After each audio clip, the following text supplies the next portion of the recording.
I got to buy a second pair of headphones because I have that nice Yeti mic, and now I've learned that I can plug it into different apparatuses, whether it be my TV or my PlayStation or whatever. So I've been using it for that, and I now have to plug the headphone into the microphone, which is nice. But the problem is I'm using this one, Right. and I like You don't know, want to forget. yeah, one day I'm gonna leave the house or the apartment rather. Exactly, but that's why I know where those are located.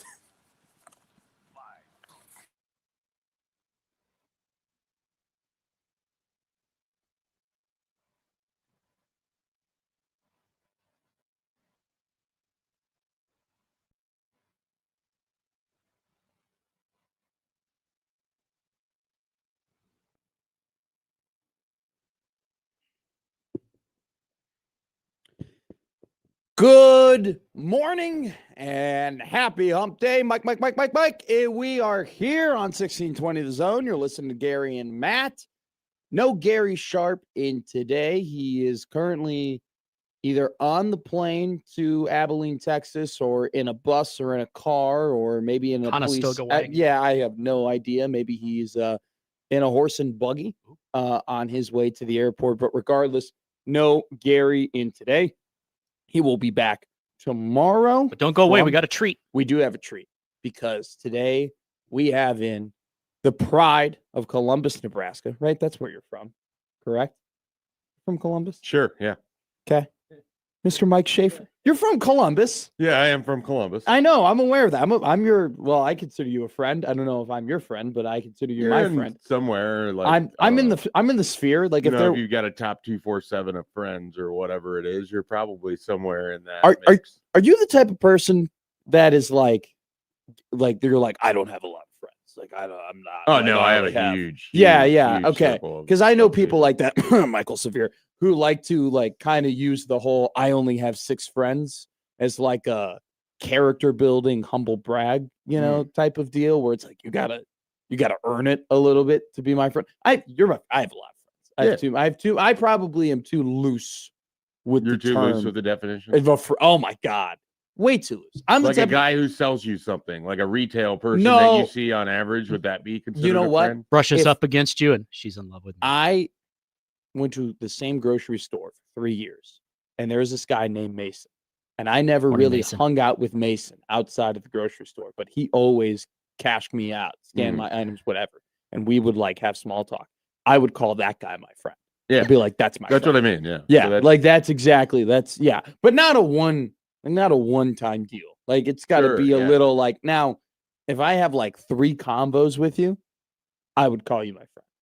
3. I'm loose with that term. That's pretty loose. I'm very like Jacob Bigelow is a great example of this. I think I talked to Jacob Bigelow maybe 3 times in 2 years, and I was like, yeah, that's my friend. And then he actually like became my friend. But it was just I was very So I'm like I have you have a lot of men. friends. Is what you're saying. Well, no, I mean. It's okay. Even Lean back into like it. I'm gonna be the annoying guy that's in way too many weddings, but I'll never be the best man. Why does it sound like a plot of a film? Maybe wouldn't that be a good? You won't start searching for eternal friendship. Yes, exactly. I'll probably tired of being number 5 on the dude. I am on the program. I am number 5 on everybody's best man. End of the bench. But a glue guy. But I'm the Robert Ory of weddings. I'm in the lineup and I'm there and I make a good bachelor party and we're gonna have a fun time. There you go. But I'm never gonna be making a speech. You're never gonna be Shaq or Kobe. No, or the toast or anything. You want to be making the speech? See, I don't. First off, it's not a speech, it's a toast. Okay. It should be. You're the one. You said speech, so I was just using. Most people say speech. I would say if I were to be the best man, I'm a minute and a half. And I would be done. I don't need to like. We're still talking about the speech. Yeah, okay. I don't need to do a whole. But you want to do it. It would be nice to be the best man. At least once. Okay. It would be nice to be the top guy. Do you have candidates? Like, do you have like a running list of like these are my best options? Yes. I do. Not a joke. I've thought about this in terms of you put a lot of effort into this. Dave's wedding, I'm probably like 5th or 6th. Like I gotta make sure that I keep in touch with Dave and text Dave and call Dave because if I have a bad stretch with him, I'm out. Jason, you're in the bullpen. yeah. If Jason, I'm in. Like but it's like, am I 3 or am I 5? But I'm in. Okay. Colin and Kevin are the 2 where it's like I'm 1 or 2. I got a better shot with Kevin though, because Kevin doesn't have any brothers. The Colin's brothers. got 2 brothers. I feel You like thought you're about setting offing yourself any up. brothers to try to move yourself up? You know what? Colin's got a brother named Aiden, and Aiden and I, we get along, but like in a like I hate you type of way, maybe. Mhm. You know, so it's like I could be the fill-in for Aiden with Patrick. You know, the other thing is you could just push real hard. You'd be like, most people, their brothers are usually just like ushers. That way they can be with the family. They don't have as many obligations. Sure, that's kind of what I. You should was. politic. Sure. Well, isn't that what being in a wedding is? It's just eternal politicking. You know, it's just like don't you kind of just You use know, friendship to politic your way into a As wedding? someone who's been in a fair amount of weddings, I don't know that I've ever politicked my way into them. I have attempted to politic my way out of them. Okay. But Until your wife goes, you know, no, Mike, you have to go to the wedding. no. It's not so much that. It's you know, at some point your closet can only have so many suits you don't really use Yeah, anymore. that's a great point. I'm currently at the point in my life where my closet is just filled with way too many college and high school shirts that we just need to like cleansing it. So the little thrift store out Thrift World in Leavenworth, I'm coming, baby. I'm coming. I got a lot of garbage bags on the way. Anybody in Lincoln that wants some Blackhawks gear? It's Yes. coming. No, I mean, I got a shot though. There's probably like maybe 3 or 4 shirts where I'm like, I could send that to like Midwest Vintage over at like the old market and they might take it. But other than that, I got a pretty crappy wardrobe. Great start to the show talking about weddings. Yesterday was weddings and wardrobes. Weddings and wardrobes on and Wednesday. coronations There as you go. yesterday. Have you been watching college basketball? I watched Nebraska play. Okay. Does that count as college basketball? I mean, it the counts first 15 minutes of that game didn't seem like college it basketball. counts as but basketball. I mean, there were 2 hoops Yeah. and 10 men and a ball. They even I switched don't- sides. They were they- much better on the other side than they were on the first side. I noticed. They were dribbling and shooting. Yep. Well, here's the thing. So Dunks happened. I saw multiple dunks. well, some of them were Sometimes at a Nebraska game, you don't always count on dunks. the better dunks came from the other team in that game. Oh, I don't think so. 20 The oop was the best dunk in that game. 22 on West Georgia.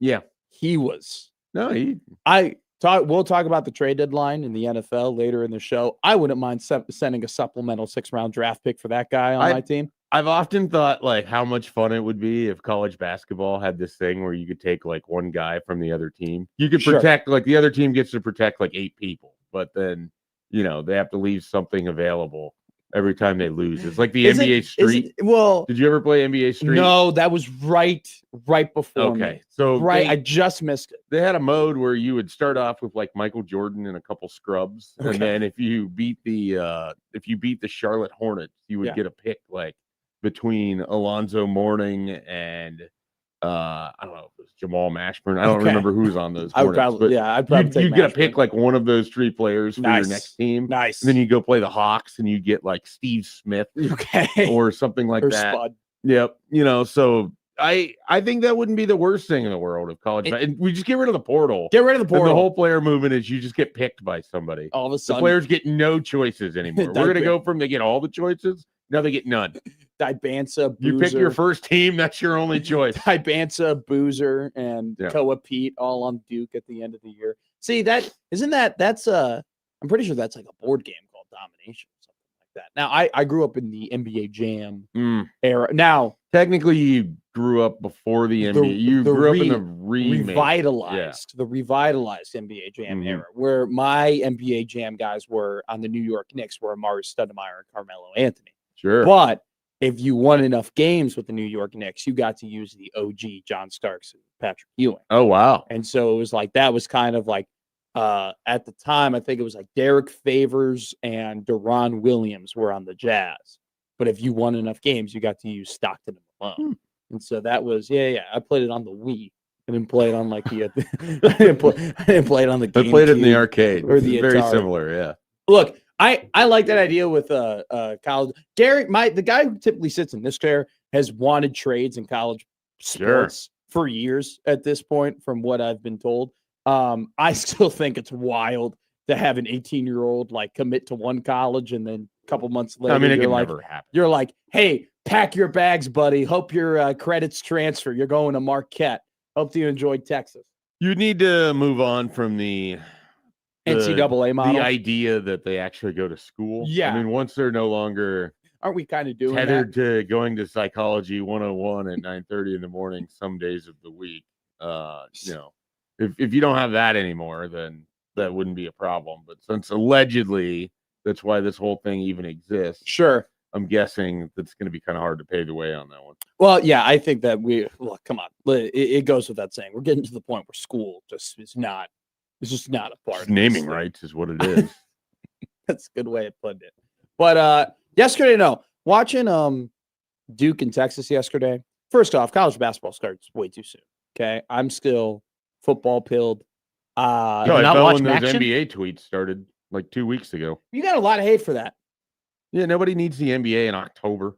I mean, They don't need it in November. nobody needs. I don't need it on either the whole like, oh, the NBA on Christmas Day. Who the hell is like, shave, I'm opening shave, presents. shave. Oh, and there's basketball like Shave. the NBA. Oh, Used it's to be fun. 112 to 111. Used to be a There's good- 14 seconds left, and a guy I've never heard of has the ball. Lock me in.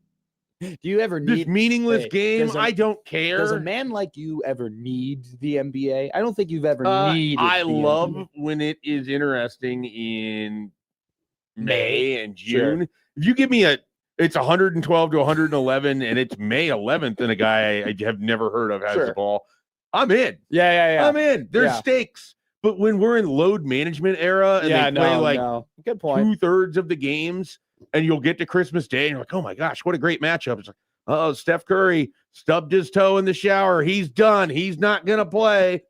That also happens in football. Like Trayvon Diggs did something at his home, and now he's out Sure. on an IR. No, you're It's totally very, right. very, very Oh, unlikely. in No, it's football. soft. The NBA is soft. That's Yeah. what you're looking for. The Even NBA is soft. baseball, these guys like they'll go out and they'll play 154 of 162 games. Oh no, you're if you right. ask the NBA play, and I understand physically it's a very different thing. How many guys even play 74 of 82 games that are like high level players? So high level, not a ton. I would say that like the guys that you're talking about that do that are like the third or fourth best Sure. players who are typically started. Like Mikal Bridges is like the ultimate. Cam Thomas is another guy like that. Where it's Yeah, I mean, I think that kind of answers the question. but We're talking no, about exactly. Mikal Bridges and Cam Thomas. Because those guys know that I don't get paid any money and I won't be in the league for an extended period of time if I don't play 80 games, as opposed to these prima donna NBA superstars are like, I only have to play 64 and Right. I'm still going to make more money than God. So just start the because- season in January. No, it should be Christmas. I think it should start in Christmas. And like that, if the season began in Christmas, you firmly would get like a really good opening day. This is because the NBA doesn't do opening day all that great. Honestly, outside of the NFL and the MLB, there aren't too many sports that do opening day all that well. Well, it's Professional like half the sports. sport. Exactly. Well, college football has done it better. Sure. Right? But we used to have like some really, really crappy matchups. College basketball doesn't do opening day Right. well at all. NHL, they had their opening day at 4:30 on a Tuesday. All right. On a Tuesday at 4:30. That sounds fitting. It was 5:30 in Florida. The Panthers, who are on their way to becoming a legitimate dynasty, had Now about remember half where their you were, stadium. though. Well, I mean, these are old people. 5:30. It's It's ridiculous. It's okay So- for them. They The got NFL or the NHL is courting the olds. Yeah. The the Blue NHL, Plate League? man, Mhm. like the NHL is trying to Wow. get anybody who has a pulse to watch their Jeez. product. They have some outside kind of the deal with like Olympics. Texas Roadhouse or Golden Corral. You know what? If they did, I You think come more in at people. 4, we're gonna have NHL wall to wall on our televisions. You know what? If they had a happy hour at Tampa Bay Lightning games, I think that would get people really rocking.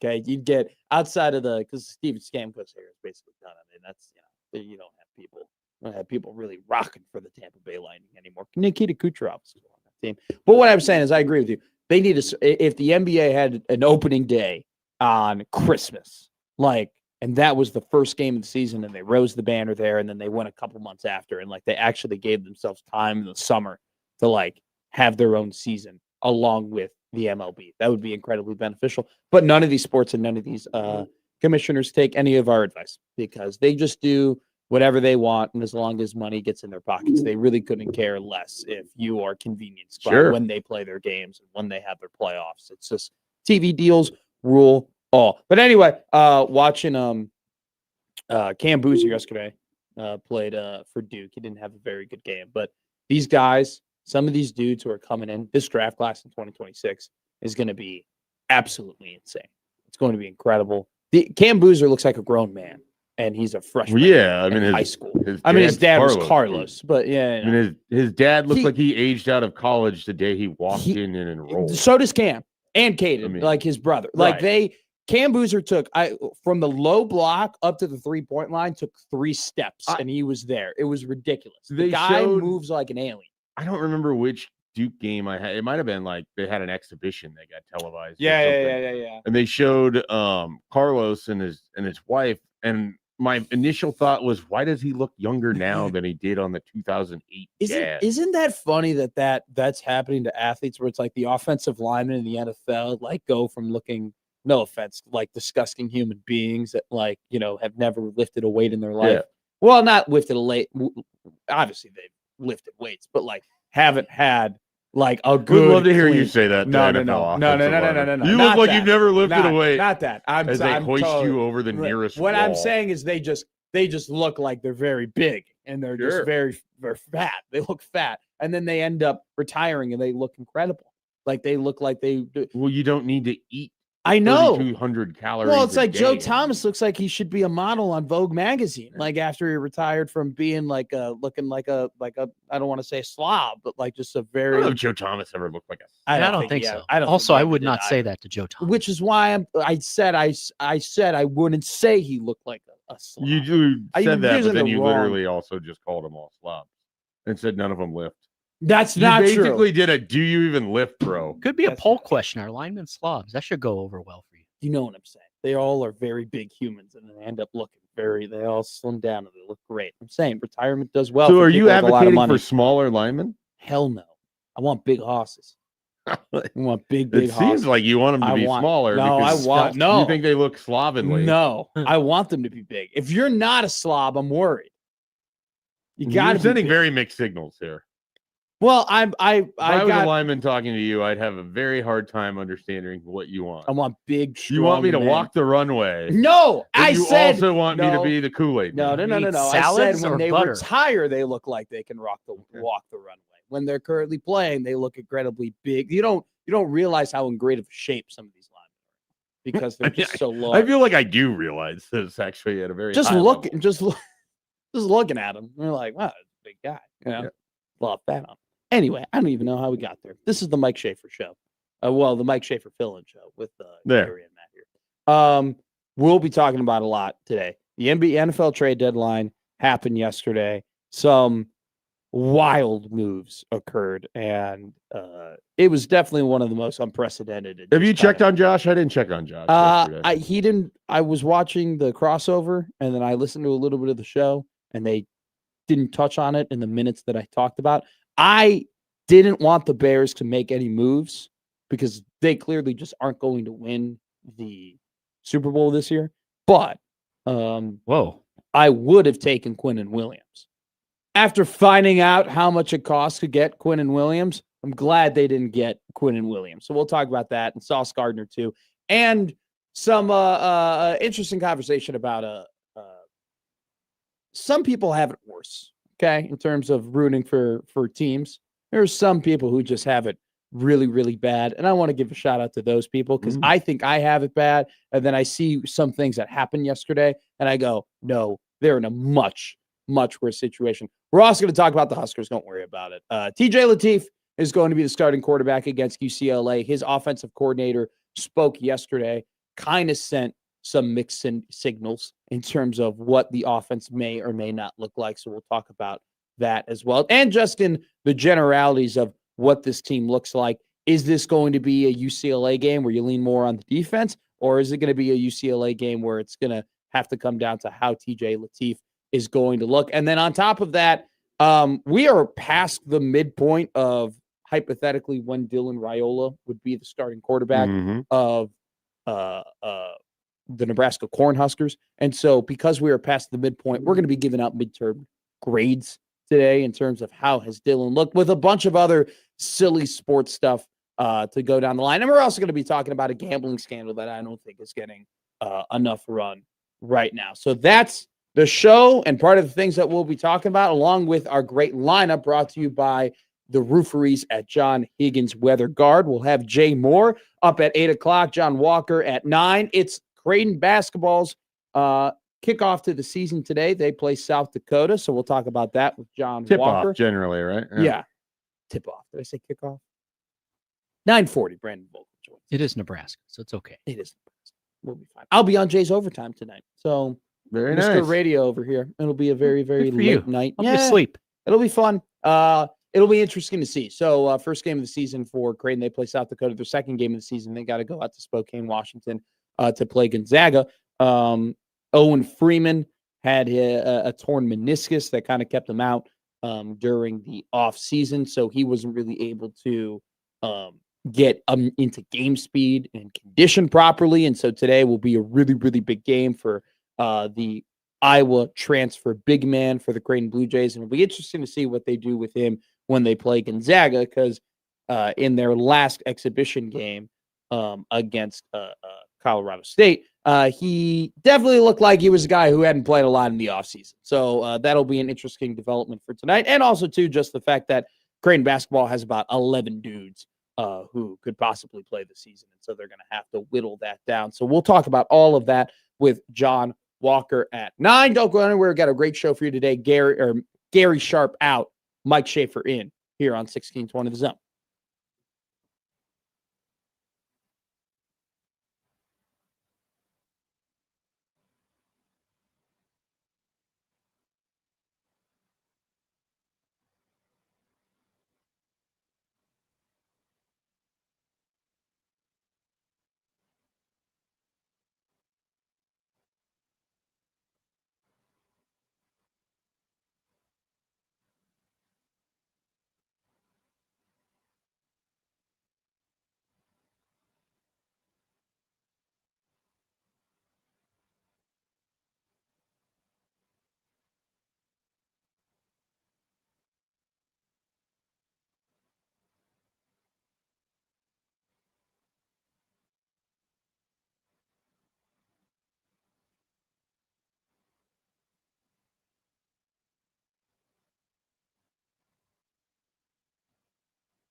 Hey, don't forget to email us today at the Equitable Bank inbox. Matt at 1620 The Zone. Jimmy at 1620 The Zone.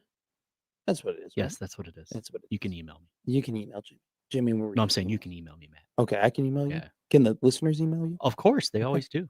Also, too, you can call on the Prairie Flower Casino hotline. 402-951-1620 is the number. Along with, you can tweet at us at Matt McMedia. Gary Sharp currently on a spaceship, maybe, to the Omaha airport to then hop on a plane to go Damn. to Texas. I know. Take the spaceship to advanced Abilene. travel. Yeah, take a spaceship to Abilene. Why not? As the Omaha Mavericks take on Abilene Christian tomorrow after they kicked off their season a couple of days ago against Murray State in the field of 68. Kickoff event. Tough game for the Mavericks, who looked like an NCAA tournament team in the first half, and then the last 30 minutes of the game, it seemed like the Murray State Racers kind of turned on the faucet, played really, really good defense. But Omaha in that game came back at the very end, made it a little interesting, was able to extend the game. And I think that that'll, if they're down like that in games in the future, I would not be surprised if they're able to pull a couple out of the hat, just because they have an incredibly experienced team with a lot of the guys from last year's historic run returning to the team this season. So the Mavs play tomorrow. Creighton basketball plays tonight at 7 o'clock. You can catch the pregame here starting around 6:15, or I believe we'll have a Jay shoot around at 5:30 that'll lead up to John Bishop's pregame, and then I will be on the postgame here on 1620 James overtime after they take on South Dakota. Mike Schaefer in for Gary Sharp.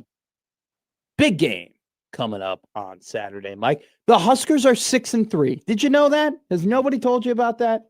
Well, they were 6-2 going into the USC game, and I am aware they did not win that one. So I put that over in the loss column, and actually 2 goes to 3, and the 6 doesn't move any, and they're now at 9 games played, and so the math lines up right across 6, 3, 9. Okay, 3 to play.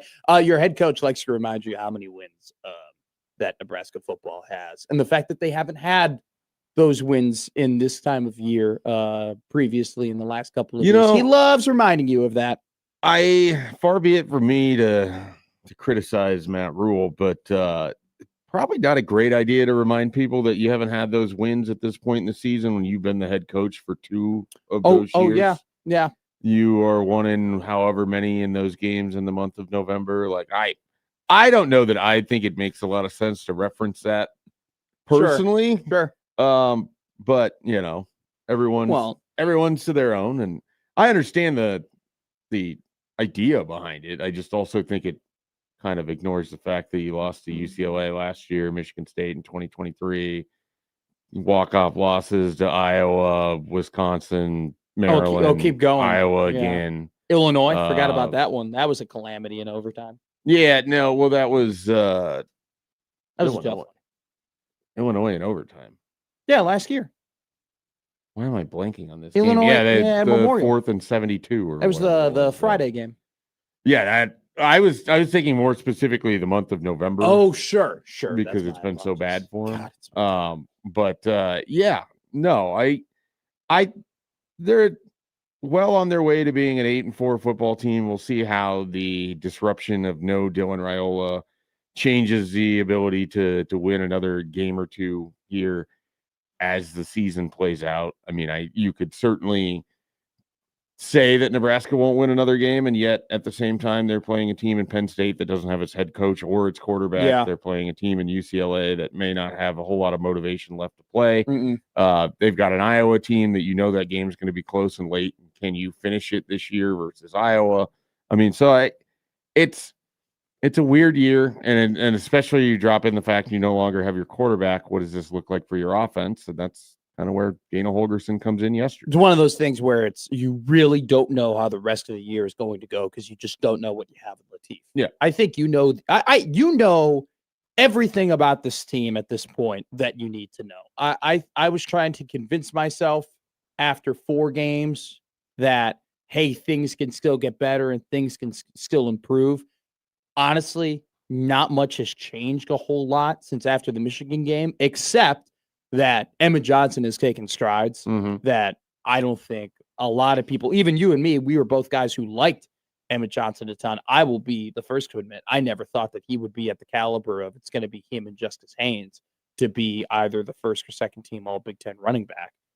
At this point, through 9 games, Jonah Coleman's still very much in that running too, the Washington Husky running back. But still, I did not think that Emmett would take the strides that he did. But outside of that, this team has been basically the team that you thought they were after week 1 in Cincinnati. And whether or not that's frustrating, okay, that's a whole other discussion that we could have about player development, and maybe we will have that discussion later in the show.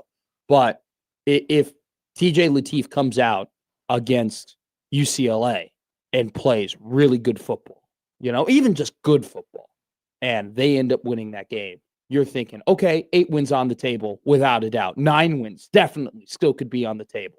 Even because, like you mentioned, it's a rivalry game, right? The tensions are high. Like, that's going to be close, and it's going to come down to the little Well, they've things. won with backup quarterbacks. Exactly. I mean, Nebraska can win with special teams and a timely defensive play. Like, that series, I always find it funny when people are like, oh, Nebraska can't win that game. It's like, really?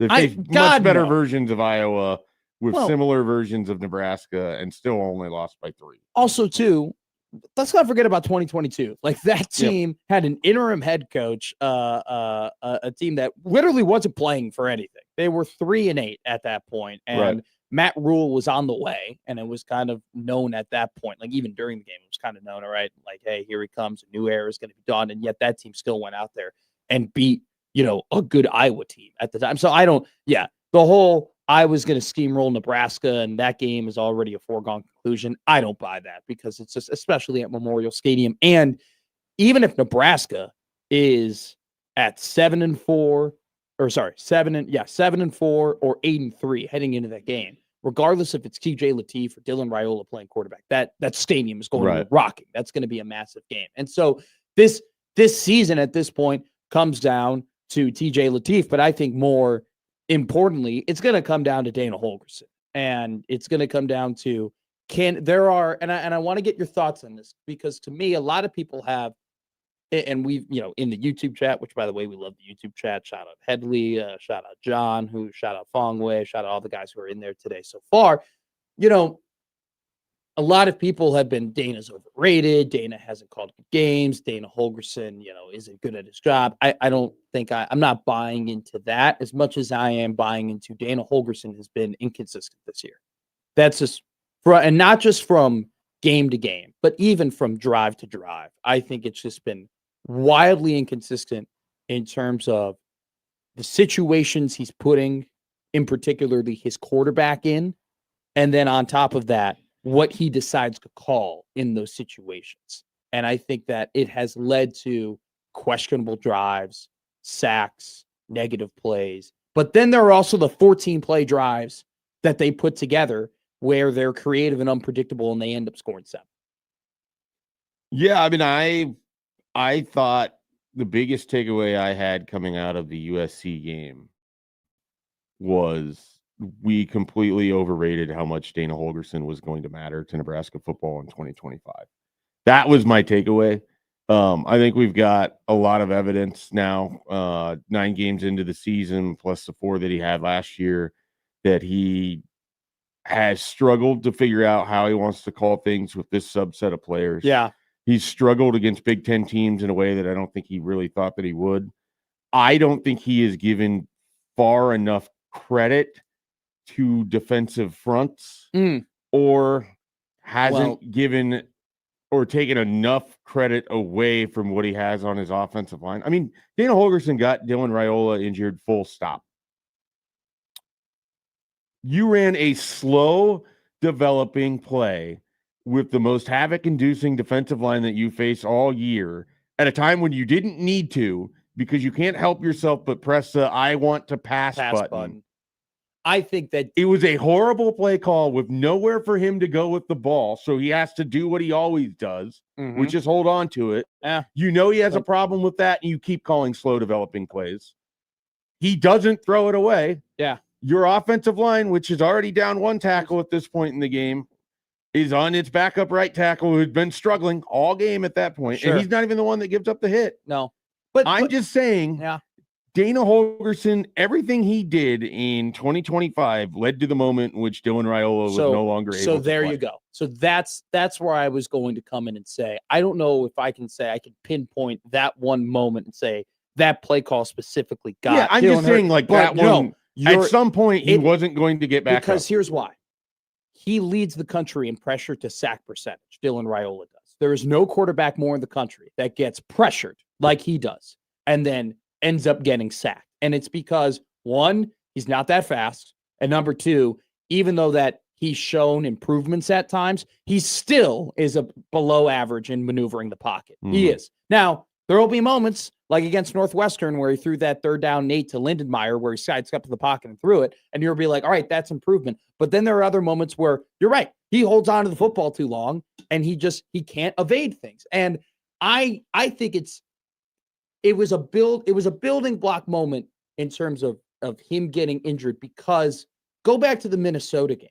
Like, it wasn't just that, hey, he was falling in love with the dropbacks and these long developing routes downfield against Minnesota. It was, he was consistently putting Dylan behind the sticks in the previous play calls that happened before that, that led to obvious passing downs, that led to 3rd and longs, that led to 2nd and 13s, that led to moments where you're like, all right, we have to throw the ball. And against Michigan State and against Minnesota and against Michigan, too often did Dana Holgerson put a bad offensive line in a situation where they knew that the D-line was, all right, you're going to pass the ball here. We're going to time this up and we're going to rush you. And putting the offensive line in that situation put Dylan in that situation. Right.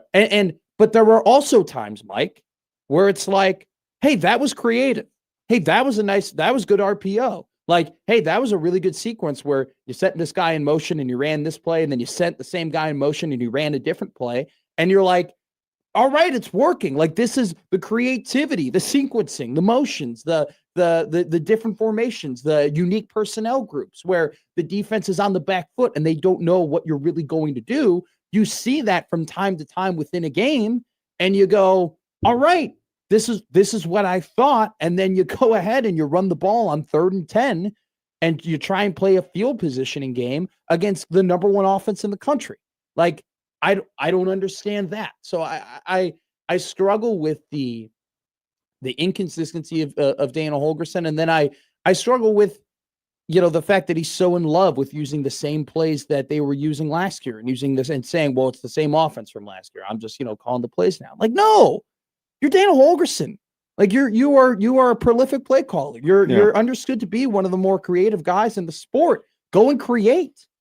I just don't think he's ever allowed himself to look at Nebraska's offensive line situation and say, I have to do things differently because of this group. And I think that has resulted in Nebraska not having its quarterback. And I'm not talking about, it's not just that one play. It's at the end of the Minnesota game, you have Dylan Raiola out there throwing passes for no reason, taking a sack at the end of the game. Like, it's just, you let him get hit over and over and over. You didn't mitigate circumstances that you could control where you have a bad offensive line. The ball needs to come out quicker. You're still calling long developing pass plays. Yeah. You're calling them in that game where at no point, but part of what kills me leading into that play, at no point was Nebraska's wide receivers creating such incredible separation against those defensive backs that allow for you to call the long developing pass plays. And those defensive backs were all over them, and it was Dane Key making great catches or Isaiah Hunter making a nice catch. I mean, it wasn't throwing into open space. So when you don't have open space to throw to, calling a long developing pass play on 1st and 10 from the 23 after you're just gashing this team on the ground doesn't make a ton of sense. It doesn't. And it's just a continuation of the same thing that you've been doing all year. And you put him in a situation where he finally couldn't get back up, and that is on him. It is on Dana Holgerson. And continuing from this, you're right. I don't think it was a bad hire. I just think it hasn't worked how you have wanted. And I think we overrated how much it was going to mean to Nebraska's season. And they have a defense that you felt was going to need help from the offense. The offense has just been above average. They've lived off of the opening script, and then Dylan finding some things that worked in the 4th quarter, in between in the 2nd and 3rd quarter areas where Dana Holgerson needs to own the game. Yeah. They He have hasn't. not. No, and they You faltered. come out of halftime and they've been roughly kind of bad in the third quarter. And how often, Mike, have they taken an early lead and you thought, all right, put the hammer down here, like take the momentum here, like go up 17, go up 21, like you've had a great start. Do the same things that you were doing the drive before, right? And they don't do those things the drive before. It's not all Dana. Like the players have to execute, and Dylan has to be better, but he has to have a better feel, and that's the thing that I think costs him. I don't think his feel for his quarterback or his offensive line are to the level where he is calling the game at that. Is it feel, or is he trying to accomplish things that aren't scoring points?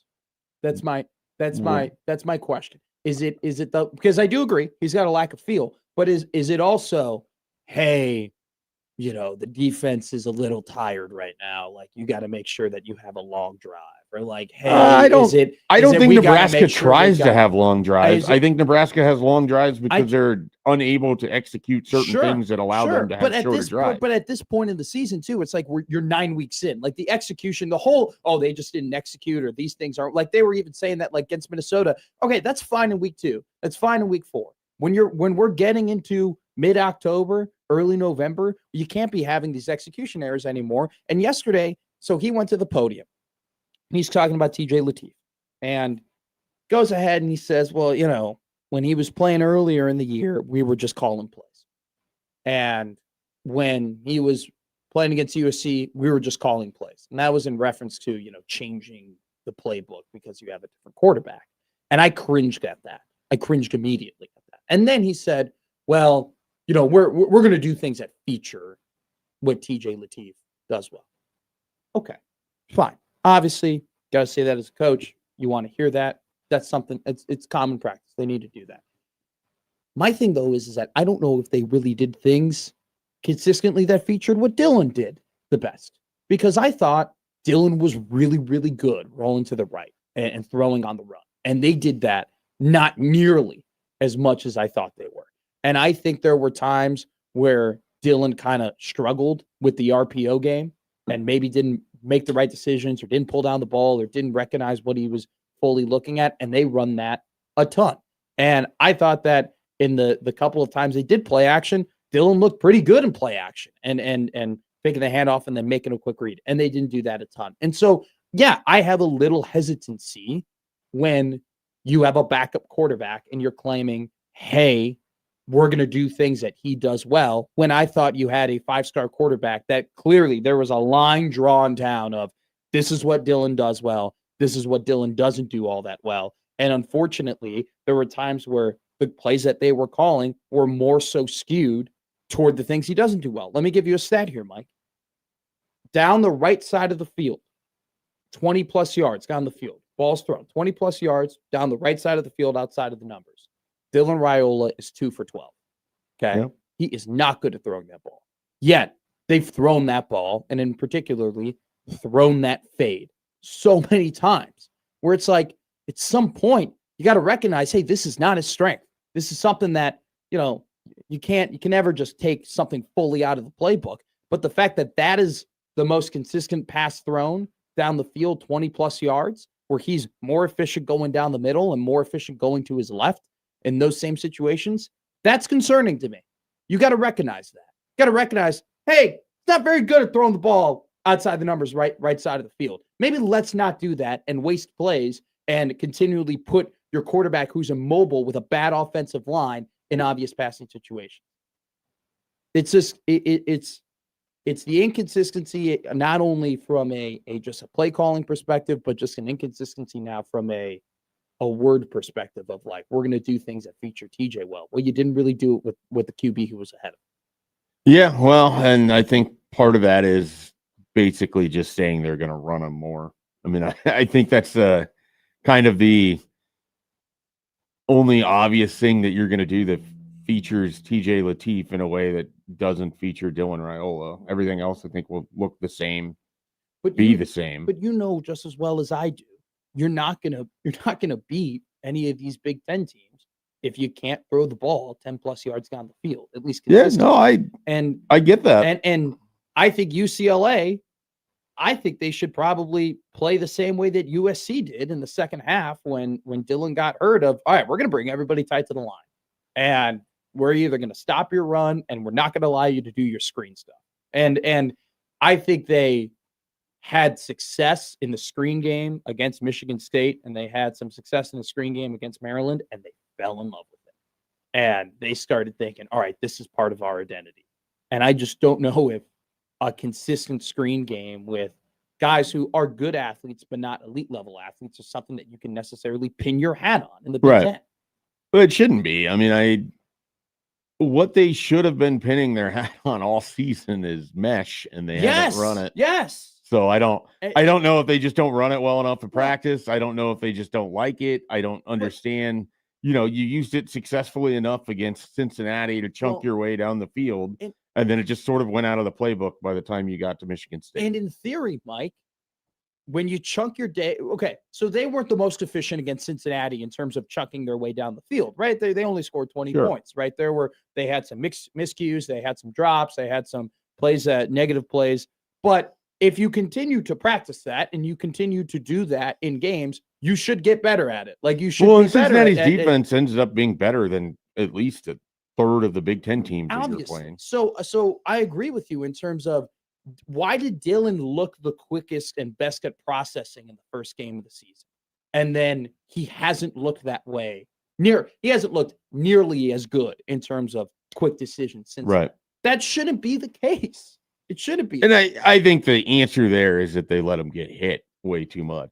I mean, I think that's the story of this season, and ultimately you're not going to have him for the final 3 games, is because you let him get hit, 50 sometimes this season? Yeah. You know, he got sacked near 30 and ultimately was hit a whole bunch beyond that.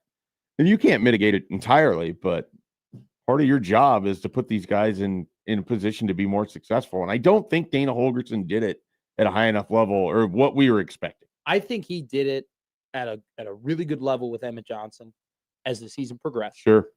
And I think he did it at a really good level with an Isaiah Hunter as the season progressed.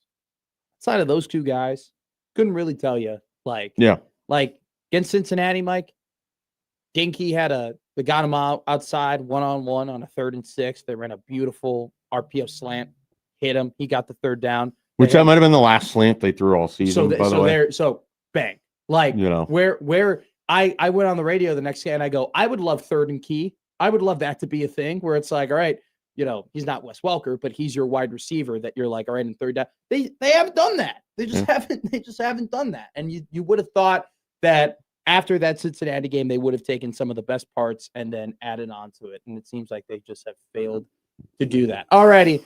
We're going to talk a lot more about Husker football. We'll be giving out a grade for Dylan Raiola later in the show and how his first 20-plus starts here at the University of Nebraska has looked. We'll also talk about TJ Lateef and player development and maybe what some expectations are for him. On top of that, college basketball is rolling, and the NFL trade deadline was absolutely bonkers yesterday. So hitting all that and more here on Gary and Matt.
No more AP polls.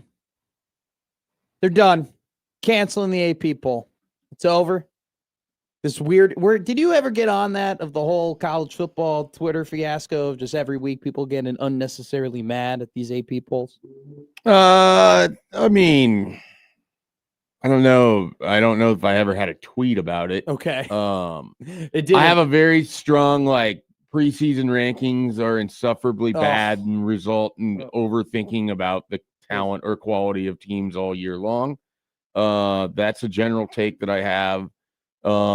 In general, I think we completely overvalue a very mid SEC this year. I see that's been reflected greatly in the college football playoff rankings, where somehow Texas, who has almost no quality wins, I guess we're giving Vanderbilt and Oklahoma. Oklahoma won't be ranked at the end of the year as a quality win. Vanderbilt, who's had a nice season, that's Texas' best win. They're in the college football playoff if it were to end today.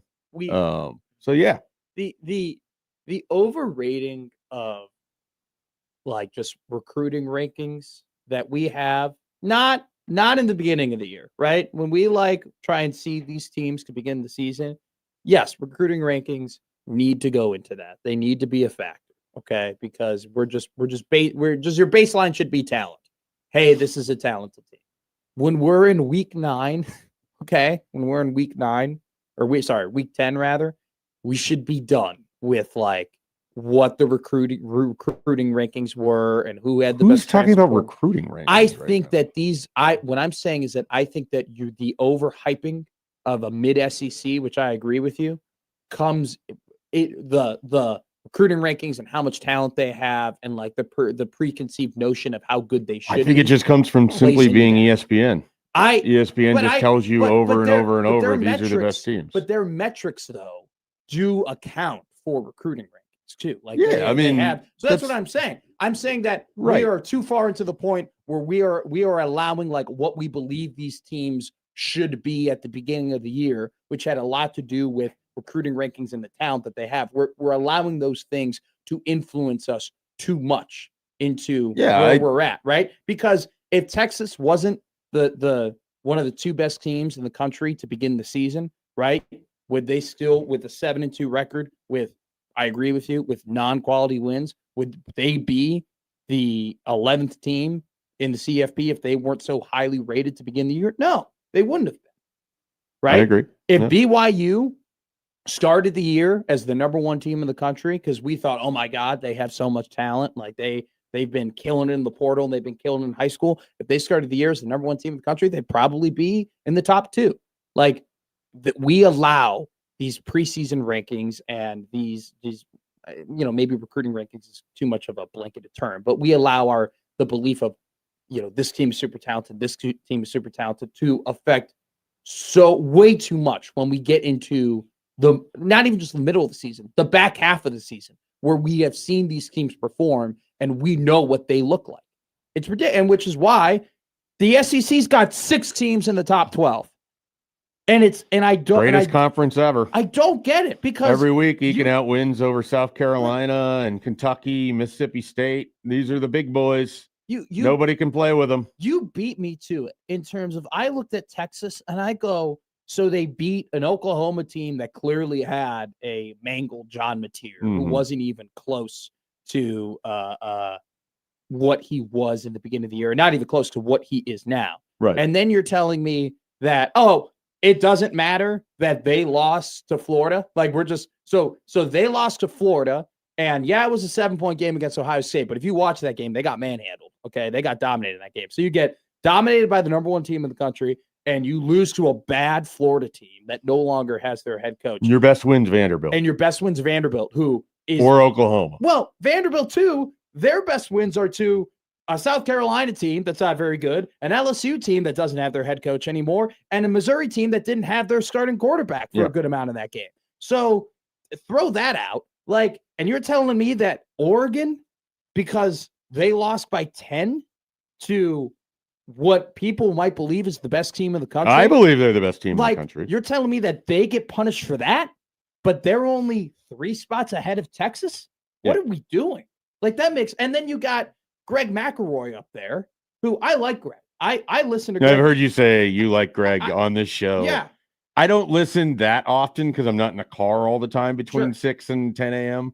But I have heard you say I like Greg McElroy at least 4 times this football season. Yes, I do. So you must say it almost every day. Jimmy, can you start a counter for going forward every time?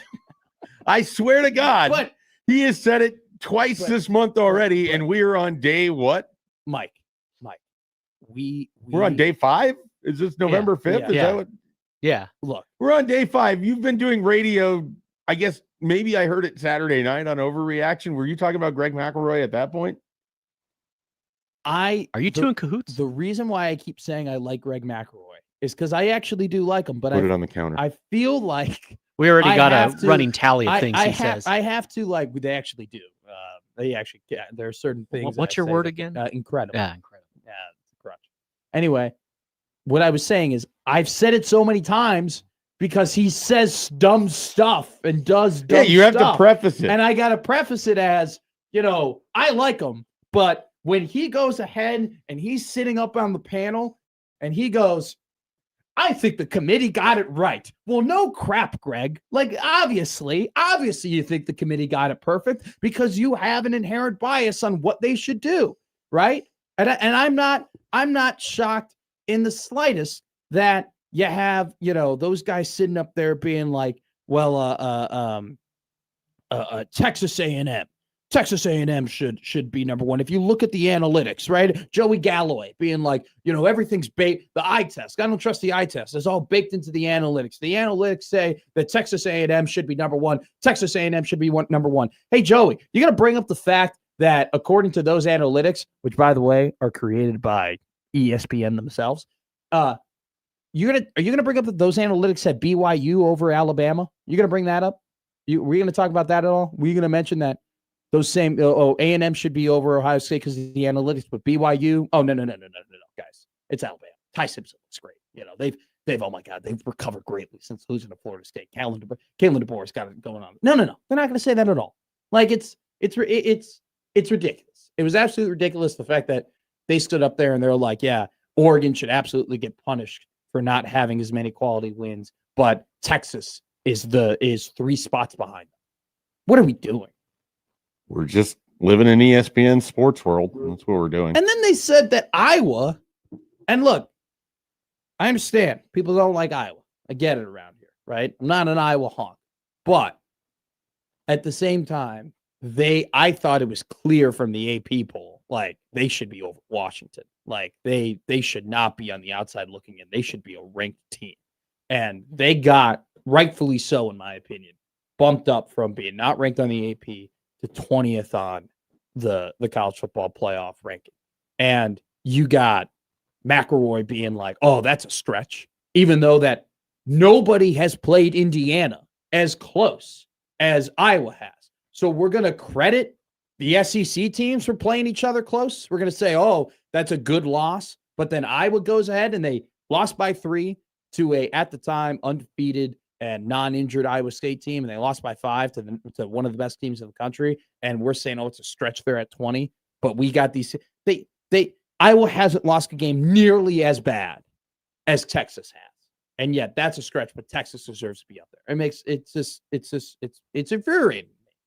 And these are the decisions that matter. It's not like we were talking about an AP ranking that really isn't inconsequential in any way. It's like we were talking about what determines gets not only people hired, but also people fired if you do or you don't make the playoffs. I mean, I think it's remarkable that Oklahoma and Texas are higher than Miami, who has a win over Notre Dame, which is a better win than either of those two programs have at this point. I agree. None of this matters because it's the first iteration and it'll sort of work itself out. But it already sets the stage for cramming as many SEC teams as they can under spurious logic. And it's the same thing that you've experienced every other time in any other iteration of the college football playoff. Like when undefeated Florida State gets left out so we can put in Alabama just because we have to. Yeah. When we have to put in these teams that didn't even play in conference championship games while leaving out ones that did. even though it makes no sense, but we just have to do it because it's ESPN protecting their property every single time. Like, this is the trade-off when you allow the television partner to run your entire sport. They're going to make sure that they're taken care of, and everybody else just has to suffer Has along to deal with it. with it. Like, Well, that's just what it is. And when the Big Ten wins the national title again, yes, and we're going to be like, oh, wow, only 3 teams from this conference were able to get in, but we put in 6 or 5 from the SEC, despite the fact that they were limping through with wins against Mississippi State and Kentucky and against South Carolina, and basically needed to suspend an officiating crew to make sure that Georgia beat Auburn and everything else that had to happen to get there. At some point, people were going to be like, oh, I wonder if we're actually getting the best teams anymore, if we're just getting the handpicked teams from one specific television. How does Oregon get punished more for beating Penn State on the road than Texas does for barely beating Mississippi State on the road? How are those equated to? Like, how do those match each other? They're just telling you the win against Vanderbilt and Oklahoma is better than anything Oregon has done this season. Which, by the way, the winner against Vanderbilt, like they choked that game away nearly. I mean, Vanderbilt. Yeah, well, you still get credit for the win. No, I know, but I understand. Texas really tried to give that thing up. Really tried to give that thing. It's the reverse of how they played most of their other games, where they really tried not to win them and then ended up doing it. But I'll slightly push back on one of the things you said. So I agree with a lot of what you said.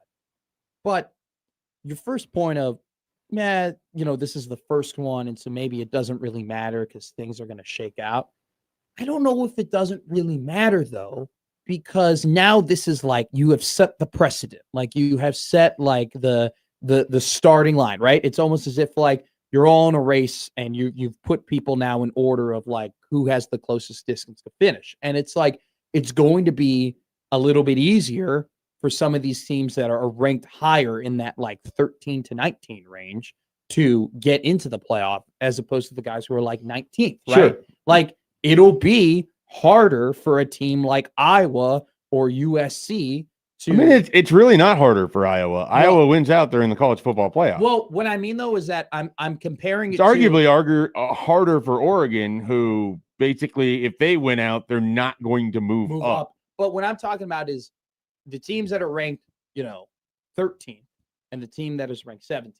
Let's just hypothetically say they both win out, right? Mm-hmm. Like, you're more than likely going to put the team that was higher ranked at 13th. Like, that team is for sure going to get probably just 17th. Some of it depends on who they play. I get your general point. Like that's my problem though. It's like this is the precedent. But that's the whole argument against ranking the teams before the season starts. Sure, you're overvaluing things that you don't know, and that's kind of where we're at. And in the transfer portal era, I would argue early season rankings and early college football playoff rankings mean less than ever because you're basing it off of things that you don't actually know. But the FPI has little value now because there's no consistency with rosters in college football.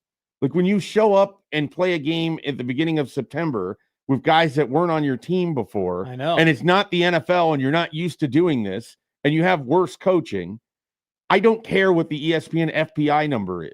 Neither do I. It doesn't matter. No, it doesn't. But the problem is that it matters too much at the end of the day. Like we've assigned value to everything ESPN does. I know. And so that is like the crux of this issue, dating back to the AP poll and dating back to the first college football playoff poll, is that there's a lot of things left to be played. There's a lot of things left to decide. Yet we all know that these initial rankings are going to influence what the final result is going to be, regardless of some of the things that happen, because we have these stats and these biases and these talking points. And it is a fact that not because of play, right? And not because of results, or not because of anything that matters on the field, because of what conference certain teams are in, they are more likely to enter into the college football playoff than other conferences, right? You could say,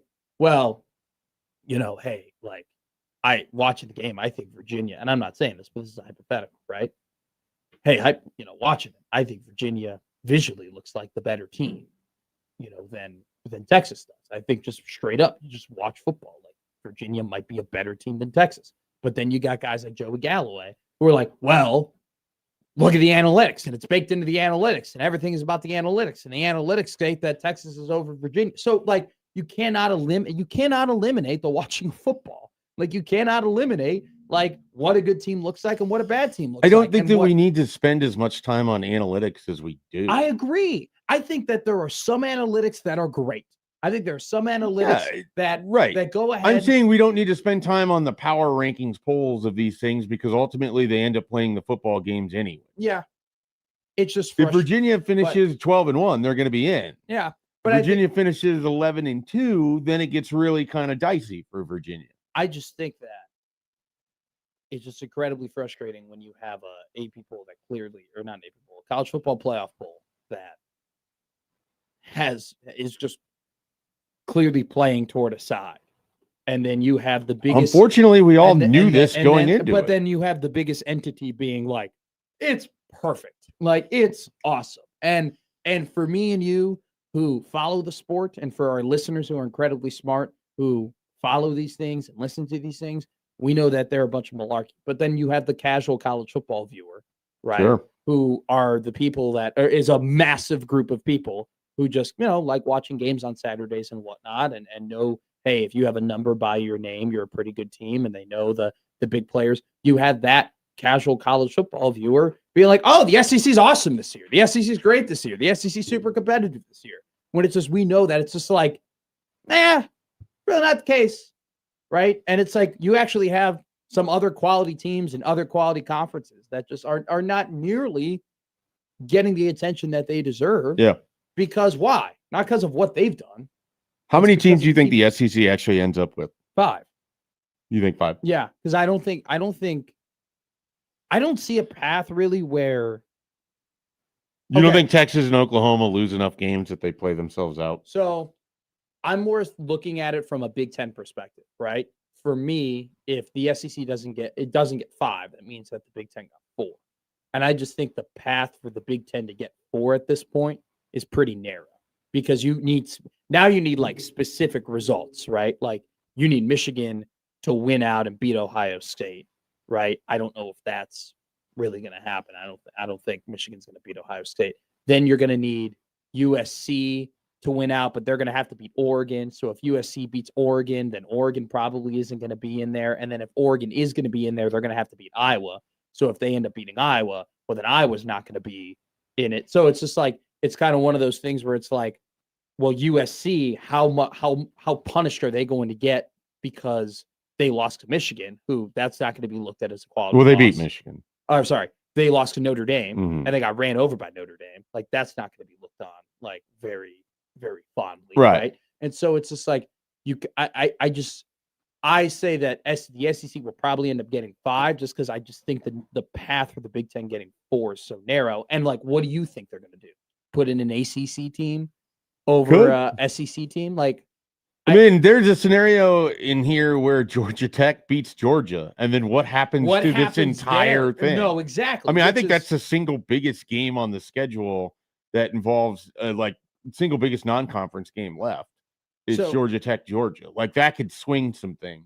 Yeah, so like for sure. Like Texas ends up playing Georgia, toss up on at Georgia. Georgia probably ends up winning that game, but I don't think Georgia's all that good, if I'm going to be honest with you. I don't. Georgia spends every game needing a great escape to win it. I know. Now. And I know we all know at this point what great Georgia teams look like. I don't think this team looks anything like what the great Georgia teams were. And they still have their game left with Texas. Alabama still plays Oklahoma. Yeah. I mean, you still have some stuff in here that can absolutely happen, but we've also hit the point where you're going to get the great FCS weekend for the SEC teams, because they play such difficult schedules, having to face each other and only playing 8 conference games, and they need that extra November bye weekend. But I think the point like really just boils down to this. Like, you and I both know that at the end of the day, despite what the actual football that's being played, if a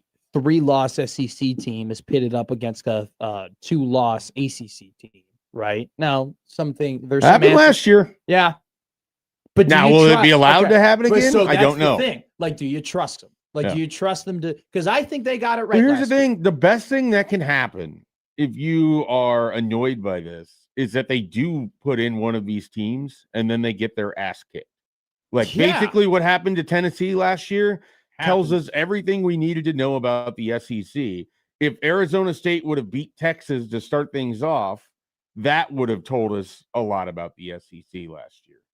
And so the more often, like if they end up with 5 teams, you can look at it as, well, it's unfortunate. Or you can also be like, well, they could very well end up getting exposed here. Because I think the more than likely scenario of, the SEC like not getting 5 teams would probably be Utah ends up making it, because Utah has a really advantageous schedule down. They've already lost to BYU, right? Like yes, their... but they play Kansas. They play Kansas. They play Baylor, and then they play one more kind of crappy team, Kansas State. And those are all winnable games. But they've already lost to Tech and they've already lost to BYU. I know. So what? So they've happens? already lost to the 2 best teams. So if Tech wins out and then loses to BYU and BYU is undefeated, they're in. There's I know. got to be no way that you leave Texas Tech out, in my mind. No way. But no way. You never know. And so, but that's kind of why That's also why, again, I was like just early November, I think you could do this right around Thanksgiving and have the same impact. Sure. And you don't have to have all these conversations because the games will have helped you. But at this point, though, it is just frustrating to see that, like, clearly they're angling. Oh, yeah. Right. Oh, clear. And it's just like, it could not be more I mean, you have clear. Paul Feinbaum is on his show, more or less like threatening the committee that they need to get this right this year. Like that kind of thing every single day.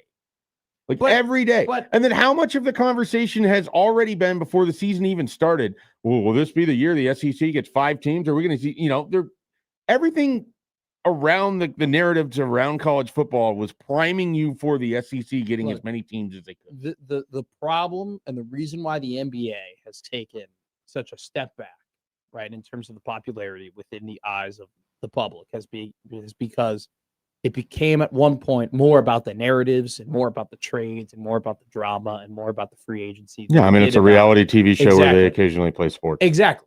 And I think that college football has got to be very careful in terms of, now I don't think football, here's the thing. Wait, Mike, let me finish here. Football is so much of a better product than basketball. Sure. And it's so much more entertaining, and it gets me to sit down on my seat and watch it way more often than I do basketball. So that in and of itself has insulated that from happening. But college football has to be careful of being too much of a reality show, too much of it.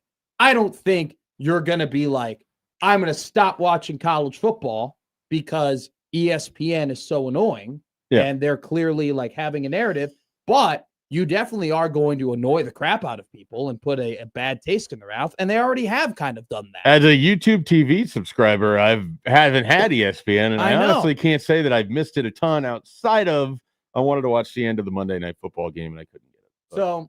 So, I think yesterday we had an idea. Like, it's always frustrating where we kind of say, well, the ESPN SEC bias, the ESPN SEC bias. And it's like, it's never really been confirmed, but we all kind of know it existed.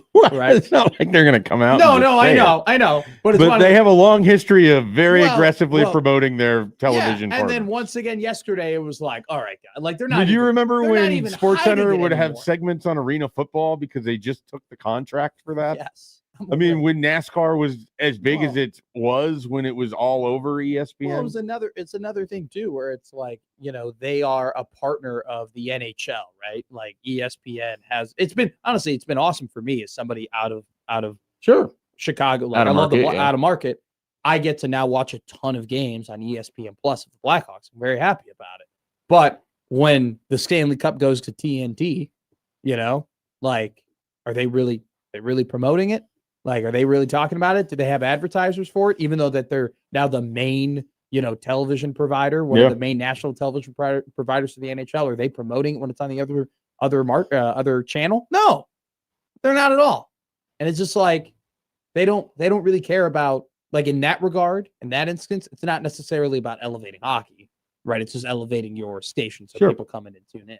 And so that's just once again, it's not necessarily about elevating football. It's about elevating SEC football. And Yeah. and It's about elevating the but- college football playoff but- by elevating the SEC. But the problem is, though, is that now it's not just, oh, we're elevating the SEC and only the SEC is benefiting. You are unfairly elevating the SEC and everybody else is suffering because of it. And unfairly, there are teams and conferences that are just, there's a possibility, too much of a possibility for me to be comfortable that teams get done unfairly. That Yeah. things don't go the right way for certain teams because they don't have a certain 3 letters on their jersey. And I'm never going to be a fan of that. Never. And I don't think, and you're not either. And I don't think anybody who actually loves the sport is I just ever want gonna good be a supporter of it. football. Just give Yeah. me good football. Well, Texas being in the college football playoff doesn't really scream good football to me if you've actually been following them this season. I don't know. Do they get Sam Houston State in round 1? I don't know. I think they get Mercer. Mhm. All righty. I think some kids are in the car probably at this point on their way to school. Midterms aren't up yet for you, but they are up. We'll be talking about that coming up next year on Garrett Matt.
Hey, you guys can talk to us on 1620 The Zone by calling the Prairie Flower Casino hotline. Each week, we will be giving out a $100 gift card to the Sky Bar Plus Grill at Prairie Flower. Enter now at 1620 The Zone, Prairie Flower Casino. Play longer, win more. You guys both have kids, right?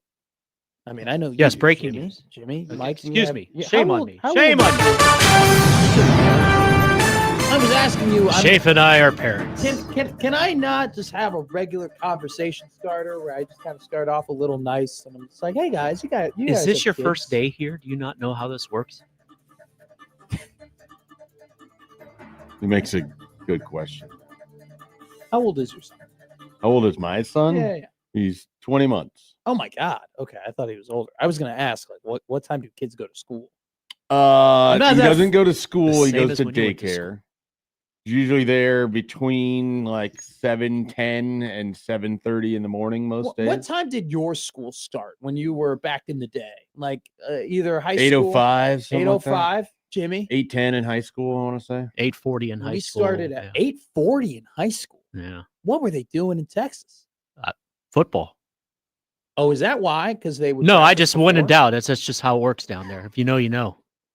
I honestly think that might be an actual answer to that question of like I mean, There there's is such certainly an thing as answer to athletic multiple here. questions Yeah. in Texas. That- There's no question about that begin with football. You've seen Varsity Blues. It's like that. And never forget the Alamo. Yeah. Have you forgotten it? Don't No. forget it. There's no basement in the Alamo. What is that? don't I know. knew it'd go right over. It just your means head. if there's a tornado, they can't go Yeah. duck for cover there. Yeah. Okay. There's no missing bike and Oh, you can't leave it. I got you. I've been Sure. to the Alamo. sure. So have It's a I. nice- Well, I know. You grew It's- up by the It's there. Alamo. Okay. I've been to the Alamo Bowl. What do you think about the Riverwalk in San Antonio? It's Like, a creek. yeah. So you agreed with Overpriced stuff. You want agreed to with go Charles get some Barkley? good food down there. There We can is- send you to some places, and now it has burglar bars, and they're probably going to get into your car, but you're going to eat well and not break the bank. I went to San Antonio, and it was great. Have you been to San Antonio? Yeah. Nebraska multiple used to go times. there. Oh my- It's an many underrated times. city. It is a great city. And as Jimmy said, if you get off the Riverwalk and you go south a little bit, there's some fantastic spots. Mhm. The I friendly went- spot. Shout out the Hell friendly yes, spot. the friendly Yeah, spot. look at Yeah. that. All Jimmy right. knows. I don't even know. It's an awesome. Brunts and I stumbled into that. We were down there for the Army All-American Bowl one Okay. year. Nice. One of the years Nebraska had 4 people announcing, got none of them. We were down there that week. sucks. And we were there for Nebraska played in the NCAA tournament there in 2014. So we hit the friendly spot both times. Great place. Highly recommend if you're in San Antonio. Get off the Riverwalk. Riverwalk's fine. I mean, if you've never done it, it's not. go do I it. did it. We you took a- we you took a do boat it. You tour. don't have to. You don't have to stop at Dick's Last Resort or all the other chain places. Please Like don't. No. hit the friendly spot. You're gonna have a great time. Well, there's I love that building that is like kind of made like a ship, and it looks like that it's like docking into the creek. You know what I'm talking about when you do the river when you do the Lou tour. You don't know what I'm talking No. about. It's fine. I did it a No. couple years ago. It was great. Love San Antonio. Anyway, what I was Locals gonna say- usually don't go to the Riverwalk, and especially Oh, when the Spurs moved out. I Although, mean, shout out to everyone back home for approving the arena deal. We're getting a new arena, a new spaceship for Wemby. like We're I'm, so bad. I'm sure. They needed an arena. Yeah. I'm sure that there are things here. In that area, there's nothing around it either. Prostitutes. Jeez, about it. Jimmy. Oh, I'm not kidding. Brunson and I did not discover that. There's not Um, much out where their Well, I current think, arena isn't is. that every like kind of metropolitan city to a certain extent where it's like they have things that people think are like the most popular that people love and it ends up not being the same thing. You Like, saying the Bean in Chicago No. is not beloved? no, I'm not going to the Bean. Just like you're ask me- you're just not like you didn't spend most of your time just going over to the Bean and No. just sending photos to your other Chicago friends, being No. like, "I'm at Guess the where Bean." I am today. no, Yeah. I don't think I never ever Exactly. and, like, That's how the Alamo same, is for same us. thing with like deep dish pizza. Like you people think that people in Chicago like eat deep dish pizza like once a week or like all the time. I probably had deep dish like 3 or 4 times. What's the place you recommended Like, for me? well, Pequod's? Pequod's is good. Yeah. D-Ways is really Yeah. good. Geno's East is overrated. The Chicago, the original Chicago like brick oven pizza place, they make the like little like pizza pot pies. That's overrated too. So you have Chicago tavern style a lot more. That is what I ate. Like I ate a Chicago It's pretty tavern good. style pizza once a week. Like that was square cut, super thin. Same. Mine wrapper. was called Jack's Pizza. Well, It usually came out of the. Well, Jack's Pizza actually is a good frozen pizza. Shout out Dude, Totino's I Party didn't Pizza. say it to Dude, insult dude, Jack's Pizza. No, I'm gonna be real with you. I lived off of Jack's Pizza in college. We which all was- did. Well, that was a year ago. This I was isn't living off of Jack's yeah. I Pizza. mean, Yeah. you're not telling Jimmy and I something we didn't already. No, I know. experience. I'm very well aware. But like My that's friend the used thing, to but drizzle nobody- ranch on but the Totino's Party Pizza at 3 a.m. I haven't been in Omaha, right? Like long enough to really like relate it to like what Omaha would have. I actually love like what is the thing that people think that all the Omahans do that they actually don't. I think the first thing that I can come to my head is like the Reuben was made in Omaha, and it's not as if like I see all these different people from the city are like, oh my god, I love a Reuben. I do Or like the a Reuben is the though. greatest sandwich, or it's like, Reuben. I don't there's not, Shout out I Goldberg's don't downstairs. I don't see a lot of like, I love Reuben. What I hear t-shirts from in you is that Omaha. you want a walking tour in Omaha of the best Reuben spot. That's what, dude, I love a Reuben. I'll go crave marble rye, nice little, Pass every time. sauerkraut. I'm not a cheese. sauerkraut person. I love Ah. sauerkraut. Put sauerkraut The in hot worst day of the dogs. week, you'd come home. My dad's just making sauerkraut. Your house is gonna smell Oh, just Your dad would horribly. make sauerkraut? Yeah, you just That's pretty be awesome. boiling it in the Yeah. I know what you mean. Just awful. But sauerkraut's just sour cabbage, right? I don't even know. But the smell would envelop everything. Yeah, That's what what he's is and it? saying. you can't get it out. There's two things that if my parents were making them, it just ruined our house for days on end. Sauerkraut, Kimchi and sauerkraut. and then my mom would like bake some kind of fish, and it was horrible, or it was just bad. Just bad experiences with these things. See, I have been making these like these different type of style like chicken thighs that I've been marinating and whatnot. You bake, I'm like, dude, they're great, taste awesome. It stinks up. You're pissing off Dan. Oh my god, big time. My roommate, like, I will come Shout out back Dan. and he will have the One of like, the underrated things door in a open. house or an apartment is just the ventilation of your kitchen. So the problem is I have the smallest kitchen of all time. Like my kitchen, no crap, is probably as big as where Jimmy is sitting. Like the seat? Like Or like the that area? this little area that you have, this little like this desk area, like I would Yeah. say from that box over to that pole. That's how big my kitchen. People in New York think you have a mansion. Exactly. Well, that's a good. point. 4,000 a month. for See, this little Gary was spot. crap talking me. Gary was crap talking me and telling me that I live in a dorm. I'm like, I don't live in a dorm. It's I a pay nice I pay dorm. too much money to live in a dorm. There's There nothing are wrong people with that live it. in dorms that pay a lot of money. Well, too. here's the problem. There's a lot of Creighton students who live at where I live, so Sure. he calls it a dorm. But like, unfortunately, mine just looks kind of like a super dorm. Like Nice. it is the worst layout of all time. We're trying to move. Dorms are nice now. You guys have bunk beds? No, we have separate rooms. Get out If of you here. had bunk beds, you'd have one entire room that could be Would something we have else. more space for activities? Yes. Yeah. You would. You get a chair in the corner, you're set. I do have a chair that I don't use and I pay way too much money for. Shout out NFM. All right. The whole point of this start was not to talk about Rubens and deep dish pizzas and tavern. But hell styles yes, on and the You friendly said you spot. wanted to go off the cliff, so A I little drove bit. us No, right that there. That was a fun little way to go off the cliff, and now we're back on track as kids are probably on their way to school right now. Look, if there's any high school kids that listen to the show, by the way, shout out you. You are awesome. Your school probably starts in a couple of minutes, but we're giving out grades here. Mike Schaefer, very quickly, and maybe we could pick this conversation back up after Jay Moore. Dylan Raiola has started 22 games for Nebraska football. Okay, he was the prince that was promised, the savior of. I was going to say the savior of the corn, but that's kind of insulting for Nebraska. But the savior of Nebraska football, the guy who is supposed to be the foundational piece of the Matt Rule era. He has played 22 games. He probably has less than that remaining, more than likely less than that remaining as the quarterback of Nebraska football through 22 games. What would be your letter grade for Dylan Raiola and why? We're probably like a C plus. Okay.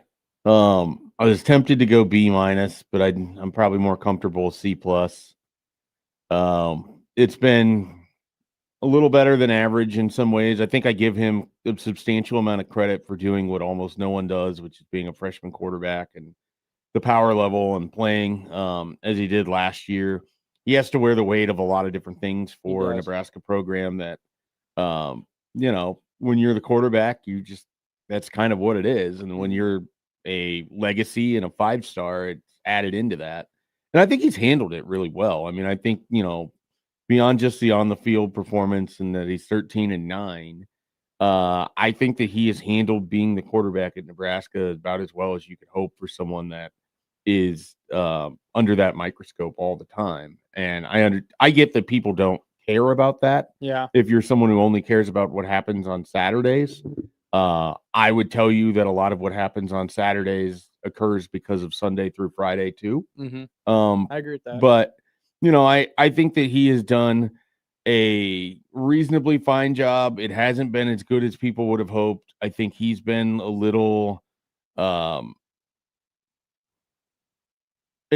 it hasn't looked how anyone I think would have expected, in the sense that when he left high school, all people wanted to talk about is how good he was at throwing the deep ball. All he can't do seemingly Literally is throw the deep ball. And so that's certainly been a part of his game where you would like to see that improve. It hasn't yet at this point. I don't know if it's going to have time to get better next season. And I also don't know. This is where I struggle with it, and I'm filibustering here because I'm working to this point. I don't know what a much improved version of Dylan Raiola in 2026 exactly looks like. So, because so much that's of it a is the great context of what's around him. If Nebraska can put actual literal offensive tackles on their team for 2026, of which right now I don't think they have. So you need Elijah Pritchett to come back and play better. And then you're going to have to go spend $2.5 million to $3 million to go get a real tackle. Or Gunnar Katula is going to have to get a lot better. Or, I don't know what it is for them for their offensive tackle position next year, because I don't think they have it on their roster. No. And I don't think it's coming in the 2026 recruiting class. And it does worry me that they've already spent a lot of money on an offensive tackle and just did not hit in the way that we were hoping they were going to hit. And then I think that's a misconception, though, because Elijah Pritchett was never one of their top choices. They spent a lot of money because they had money to spend because they missed out on the other guys. But I think, Mike, this is dawning from more of a player development standpoint of they spent a lot of money to get a 5-star prospect at tackle, and you were hoping that they were going to be able to bring him in. And this coaching staff that has preached we are really good at developing players. That's what we did so well at Temple and Baylor. They have failed to do that with him. And let's be honest here, they have failed to do that with a lot of the players on the offensive line outside of Henry Lutovsky and Justin Evans. And leads to the very obvious conversation of what happens at the end of the season. Exactly. With your offensive line. And there's got to be a lot of things that happen at the end of the season when it comes to, does Dylan Raiola make a jump and make an improvement? For me, it's I give him a B- for a lot of the reasons that you said. He hasn't had, if the worst thing about Dylan Raiola is that he looks and acts a little bit like Patrick Mahomes. I don't care about that. Yeah, I don't understand why that's even a thing. No, does he win games? Does he play well? Well, that's the thing, is if that is your biggest problem in terms of off the field or whatever, he could dress up like Big Bird. It doesn't matter. In terms of quarterbacks who get the spotlight and the money that Dylan Raiola gets, and they make terrible decisions. He's got a good enough head on his shoulders where he hasn't made those awful decisions, and for the most part, has represented Nebraska the way that you would want a quarterback to represent your program, right? He hasn't gotten in trouble. He's, his coaches speak very highly of him. Right. People speak very highly. It's all that. He seems like he genuinely cares. Yes, he's all those things. He works at his craft. I just think that Dylan has taken the steps that a normal player would take. Okay. He came in as a true freshman. He played pretty pedestrian, pretty average. You can maybe even argue slightly below average. This season, he's had, in less games, he's had more passing yards, better completion percentage, more touchdowns, less interceptions. His QB rating's up. He's taken a normal step forward. But that's the issue. It's a normal step, right? And he was supposed to be an abnormal prospect. He was supposed to be a different type of prospect. He was supposed to be the cream of the crop. And he hasn't taken that step that you would hope a top prospect would take. He's taken the step a more normal, 3-star, 4-star quarterback would take. But he hasn't taken that leap that you have seen in the past that other 5-star quarterbacks in the past have taken. And so that has been at least it's a reason why I'm at a B-, is because, he's played better. Yeah, he's a good quarterback, statistically. But there still is a lot of the problems that he had last year. Now, are they as big of a problems? No. They're still there, though. He's still holding the ball too long. He still doesn't maneuver the pocket well. Yeah. He still is immobile. He still is missing wide receivers. He still is inaccurate down the field. Have some of those things gotten better from last season? Yeah, they have. Not good enough.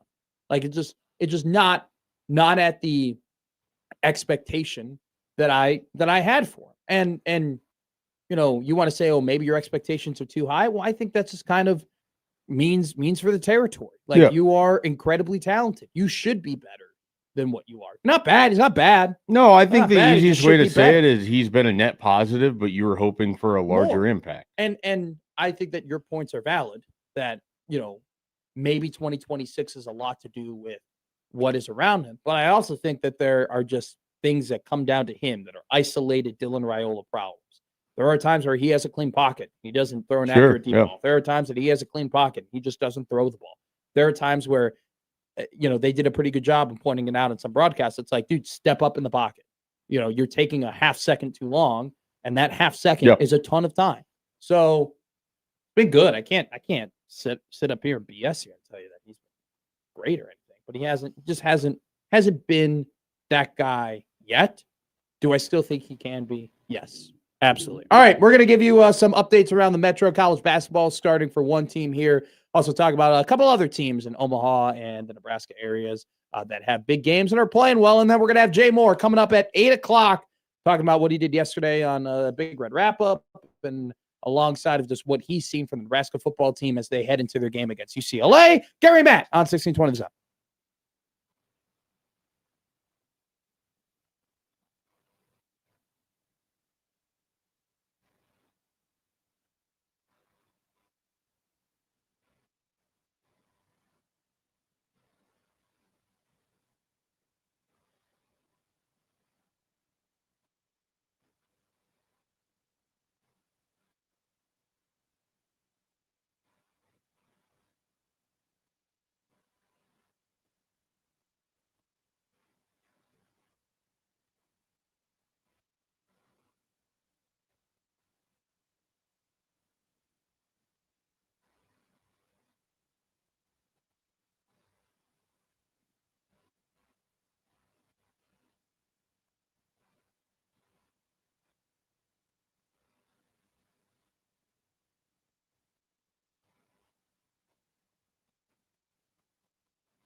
Hey, we are in full swing here in sports, and because of that, don't forget football is not the only sport going around. But if you do love football, Week 9, a 4-quarter pick'em is officially open now. Make your picks and get a piece of the prize. Play now at 1620thezone.com. Jimmy, I'll have to get an update for how we're doing. All right, let me know. 4-quarter pick'em, but I'll be here. I'll have to look for it. I don't think I did that well last week. What I was going to say, we are in full swing right now in sports. We have volleyball going on, basketball going on, football's going on, wrestling's beginning, high school football starting. I mean, if you are a sport lover in this city, in the state, we got a few. Nebraska wrestling, they have their home opener on November 7th, this Friday, and what will be the most anticipated season of Nebraska wrestling, maybe ever, with Mark Manning's crew. I would see, I'm just going off of what people who have been around the program more than I have is saying. Would you agree? I mean, it's probably accurate. I don't know that they've ever had this much of a potential national title contender. Yes, they've had some. I mean, Nebraska wrestling has been a tremendous program under Mark Manning. Oh, without a doubt. And I was fortunate enough to early in my sports writing career cover the first Jordan Burroughs national championship season. There was a huge amount of enthusiasm and hype for that next year because obviously it just got undefeated. They had a pretty good team coming back, but nowhere near, I think, to the level of what the expectation is for this one. And I think it's just so. I think this season is so intriguing because of everything that Nebraska wrestling is bringing back in terms of the great guys that they've had, and then on top of that, bringing in a AJ Ferrari just adds to the excitement. And then I love it when you kind of Ferrari adds to the excitement. Well, I think what adds to this excitement too is that everyone is looking around like Penn State's a wagon, Penn State's a wagon, Penn State's this. Nobody can beat Penn State, and then you have a team in this state who is probably the most equipped to take down the team that not a lot of people think can be taken down. So good luck to Mark Manning and his guys. Go and pack the Vandy, man. November 7th. Yeah, I'm going to get over to wrestling. They take on number 24 Army. Also, I got to give a shout out to Creighton Volleyball. They're number 12 in the country. They close out their regular season home slate this weekend. Okay, so make sure, go ahead. They play Villanova on Friday, and then they play Georgetown on Sunday. They've absolutely dominated the Big East. Nebraska volleyball, the last team to win a set against Nebraska volleyball was Creighton in September, which is wild. They take on Illinois tomorrow at home. That's at 7:00. And then, hey, can't forget, we'll be talking about it later in the week. But we have some really intriguing Class A high school football matchups coming on. That, Class A, I know a lot of people, they think they know what teams it's gonna come down to and whatnot, but it's still. Look, I know, but they know. I'm beating around the bush here, but I'm going to tell you right now, one game I'm marking down that I'm looking at: Papio South versus Millard North. Alan Burrell has his guys going at Millard North. They started the season 0-4. They finished the season. They've come on strong, 5-1. They kind of took some things on the offensive end from the Fred Petito era, and they put it back in, got back to their Millard North roots. They ended up having a really big win against Omaha North last week in a great game by 1 point. They take on Papio South, where Coach Clemenger has two quarterbacks who can sling the ball, and they're not afraid to use both of them one at a time or at the same time. And so that's going to be Papio South has had a really, really good year. And then you can't forget Lincoln East versus Creighton Prep is going to be another really good one. Coach Yonk has made a really impressive team, especially on that front, their front seven. And then Lincoln East won a massive upset last week against Omaha Central. They beat them 24-10. So, I know a lot of people, and rightfully so. Millard South is awesome, and Omaha West Side's awesome, and West Side's playing Kearney, and Millard South's going to play Elkhorn South. But I want to give a shout out to the other side of the bracket because they got some teams down there who've been playing really good football this season. They deserve that. So, hey, coming up next, we're going to still be talking about football, baby. Jay Moore, the former Black Shirt and host of Big Red, on Big Red Wrap Up with Damon Benning and Michael Severe, is coming up next.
Mike and I were just having a conversation about, who our favorite guests are, and in particularly who my mother, who listens to the show, who her favorite guest is. But we bring on what I'm not kissing your ass here, Jay Moore, my favorite guest, because we get to talk about the in-depth X's and O's of football that a 5'10", 175-pound man will never ever be able to discover or experience.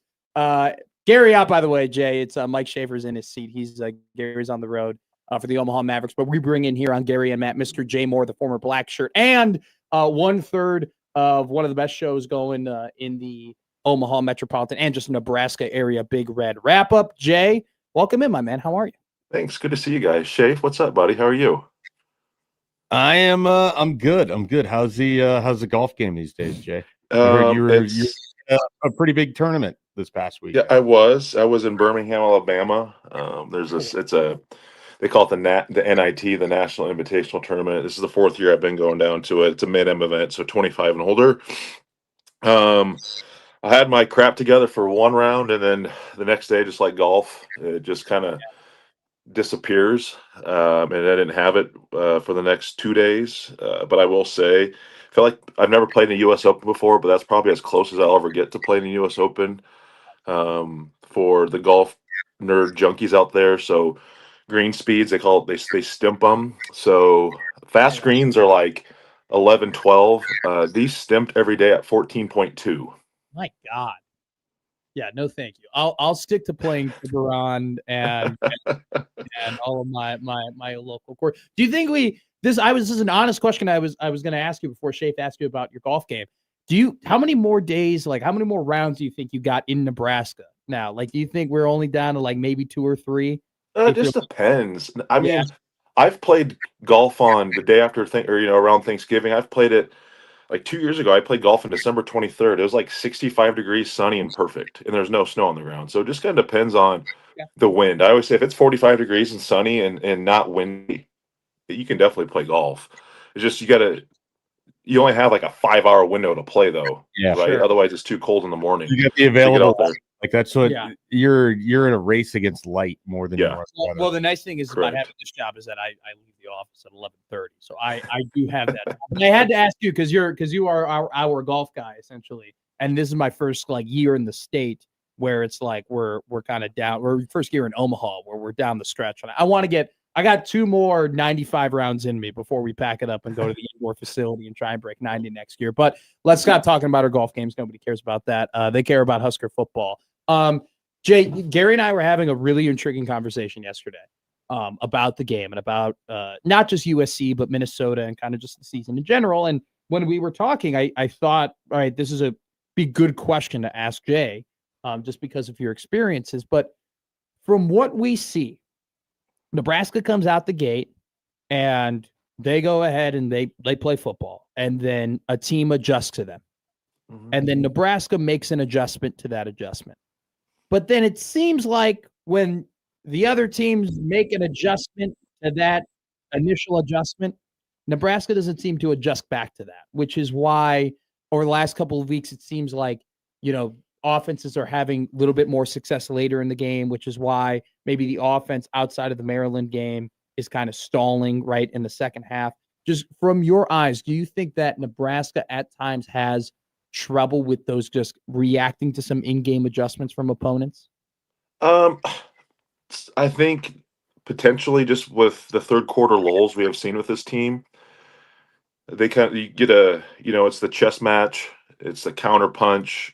Teams adjust at half. Yeah. And I would say, that they seem to come out. I mean, you look at any team, Nebraska or just any teams in general, they always have success. You call it your first 15, first 20 plays that are ran. They're always really successful. Then teams adjust. And then can you adjust to what they're doing? And can what you worked on throughout the week or what you've installed throughout the year, can that handle those adjustments? And a lot of times they don't. Yeah. And not just speaking in Nebraska, I'm just speaking in general terms, just in college football, even in the NFL. But no, I think offensively, and again, it's like more the USC game. It's unfortunately when Dylan gets hurt, what you planned for and prepared for that whole week kind of just goes out the window. I know you try to get as many reps as you can for TJ through the week, but He maybe gets 30, 40, 50 reps total throughout the week, I would imagine. And you get that game plan you had, you just kind of have to scrap it a little bit. You kind of have to fly by the seat of your pants. But no, I think I look at it from the defensively, and obviously stopping the run has been tough. And I think Nebraska's at this point right now, just where they are talent wise, where obviously the strength of this team is in the secondary, and it Mhm. shows. I think their front seven has issues talent wise. And I think and it's not necessarily talent, but uh, depth, being young. And I think that shows at times. I thought they played okay up front. Just the reacting to those counters. I mean, they're putting those linebackers and some of those defensive linemen in at some tough spots to play really disciplined football, and Yeah. they just don't do it at times. If Nebraska, I think as next year it'll be vastly different. But I mean, it just comes down to I don't necessarily think it's a scheme. I just think Nebraska just plays defensively at times just to get a little too undisciplined, and that can happen with some younger guys who haven't played a ton. And let's be honest, they're not. They don't. I mean, the linebacker crew is a little rough. I mean, Javen Wright is playing his tail off, but Shavers and Watson Trent have some issues. They haven't played a ton, and they have some issues athletically. And you have Dawson Merritt, who's been banged up, and he'll be a really good one. But just Yeah. you kind of have to. You're plugging holes. You're trying to fill certain holes. There's a leak, right? And you're just trying to fill the ones that are leaking the quickest. And with whatever you can, whether it's gum, tape, duct tape, whatever you're trying to do right now, and trying to limit one area of the aspect of the offense. And right now they're doing really good at stopping the pass, but stop the run is another thing. But I think that's where they'd rather be right now is, hey, we're going to limit the plays explosively to the pass, and we'll take our chances on the run, keep it in front of us, and hopefully get them in third and longer, 3rd and 5-ish, and hopefully they got to lean on throwing the football, and that's what we're really good at. Jay, I think there was like a hesitancy to say Nebraska's pass defense was good because they hadn't played any team that was like a prolific passing offense. You finally got one in USC. And what did you see that John Butler put together to bottle up Jaden Maeva to the worst game of his season? It's not even close. I mean, was 9 of 23. He was just struggling in that performance. He picked it up when he started to run the football, which was unfortunate for Nebraska. But what did you see from John Butler that he put together that made it so difficult trying to pass into Nebraska's defense for would have been an incredibly efficient passing offense prior to Saturday?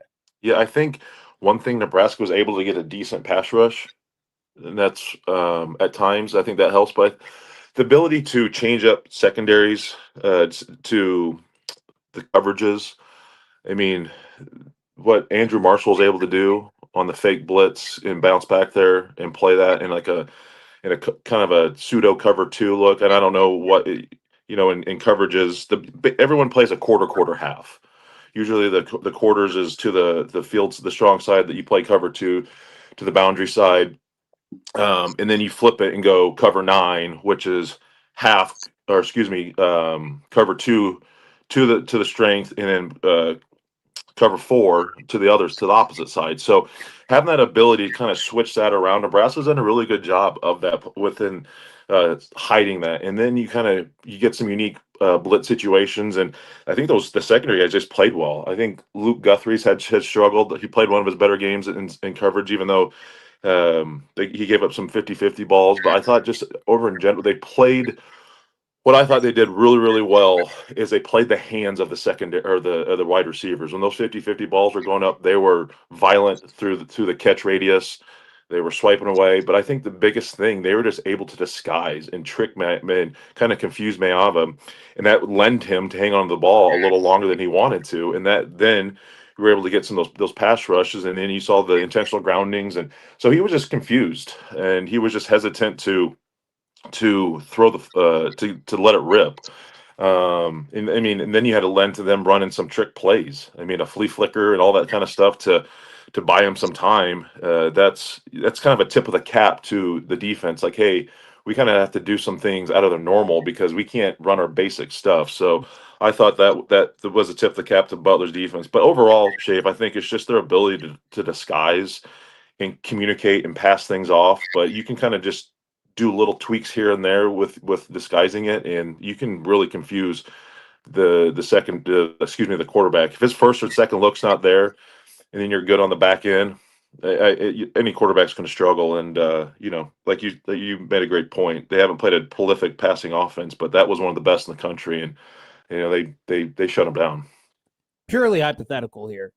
If you were a defensive coordinator, Jay Moore, and you were playing a backup quarterback in your next game, and that backup quarterback, maybe had played a couple of games earlier in the year against teams that weren't all that good, and then, had to come in against a Power 5 team and played a half, and didn't look all that great, but he's young and he's got legs.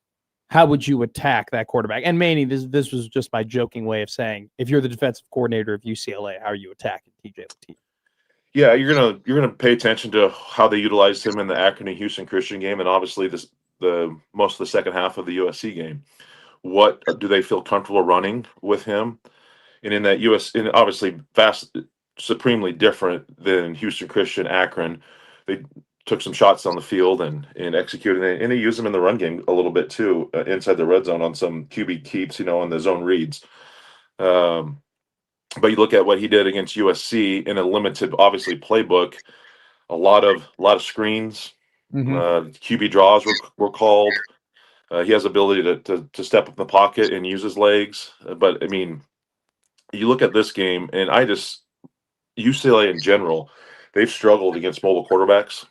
Yeah, I mean, Drew Allard almost went for like 100 yards against him, right? So I mean, he's not TJ Latif is much more athletic than Drew Allard was when Penn State went out to UCLA and played. So they're going to be it's going to be a much more 11-on-11 football than Nebraska's had to play, because when Dylan's back there, it's 10-on-11 football. He is not a threat to keep it and to beat with his legs. That means linebackers can get more downhill quicker. They don't have to respect the mesh point in QB, the inside outside zone, or the QB read, that type of scenario. So that's going to be interesting to see that when you have a running back as good as Emmett, and even when Mosey comes in, or Mekhi Nelson, whenever he gets in there, like, they're gonna have to trust what TJ is able to do in the run game, and they're gonna have to trust the screen game. Nebraska's really damn good at the screen game. We've seen it with Hunter and Barney. I still would love to see that the fumble snap. I think Barney scores on that play, that tunnel screen towards the field side, when he fumbled that shotgun snap. But they got to respect that, and then there's got to play a little more discipline when you have a mobile quarterback that slows down your rush a little bit more, and that slows down your linebackers just the half a step more, because you have to respect the QB keep and keeping it on the outside. So I'm excited to see the game plan, what's going forward, and seeing what TJ is able to do, and have a more clear mind mentally, knowing that you are the man going in there at the first play of the first offensive series. But overall, they got to stop the run. They haven't been good at stopping the run, and they haven't been good at keeping QBs in the pocket. So I think you got to lean Nebraska. Even though TJ is a freshman going on the road, they got their hands full. Hey, it's a truism in football. It's next man up whenever there's an injury. What's it like in the locker room, though, when it's your quarterback? How do you think those guys kind of are going to respond to that this weekend? Oh, they're going to, I think that's the beauty of a team sport. And when your culture is really good, and I think Nebraska's culture is good, you're going to surround him, and you're going to, give him, you're going to give him that such a good foundation to go out there to play well. And I think the coaching staff understands that his, just being a young guy going back home, the situation can be a little big, but simplifying it for him and putting him in great situations. But as a player, I look at, I was, at my time at Nebraska and even the NFL, there's the backup quarterbacks, or, some of they're from the fan base. Everybody loves the backup quarterback. We've seen that obviously here at Nebraska, and even this year. I look at my time when I was with the 49ers. Alex Smith got hurt, and then Trent Dilfer went in there and he got hurt, and Sean Hill went in there. So everybody wants success, and they know it's an uphill battle when your backup goes in, and it's never easy. But I think in the locker room, you accept the challenge and you want to prove people wrong. They think that, oh, just because we have our backup quarterback in there, we're going on the road. We're an underdog. Let's prove them that we can handle the pressure. We can handle the challenge. So I just think it's another additional challenge that this team is facing. I think they're going to hit it head on and attack it and support him as much as possible. He's going to make mistakes, and that's fine. They know that, but that's the best part about it too. As a defense, as an offense, as a special teams, it's a complementary game. So when the offense makes mistakes, okay, defense, let's go pick them up. Let's get the ball back to the offense. Hey, defense made mistakes. Hey, offense, let's go pick them back up. So, my time in Nebraska, Zach never really got hurt too much. And I just look at, Joe Gans coming in for a Sam Keller situation back in 07, and things were damn good.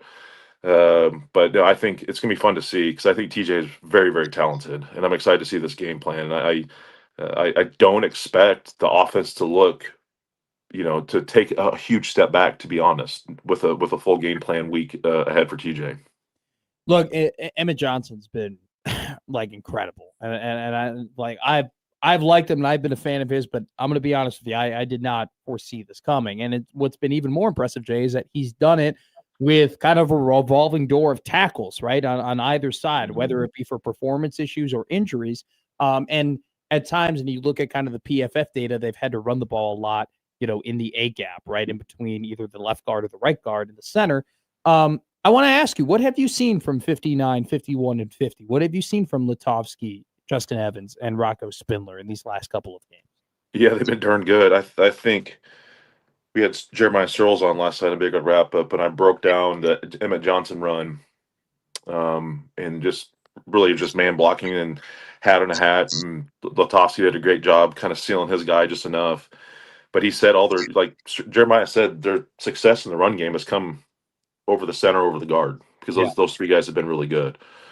Obviously, the tackles have struggled in the pass protection area. I mean, they don't run outside a ton. I mean, they kind of get downhill and they go, which arguably those are your three best players. And we kind of knew that coming into the season.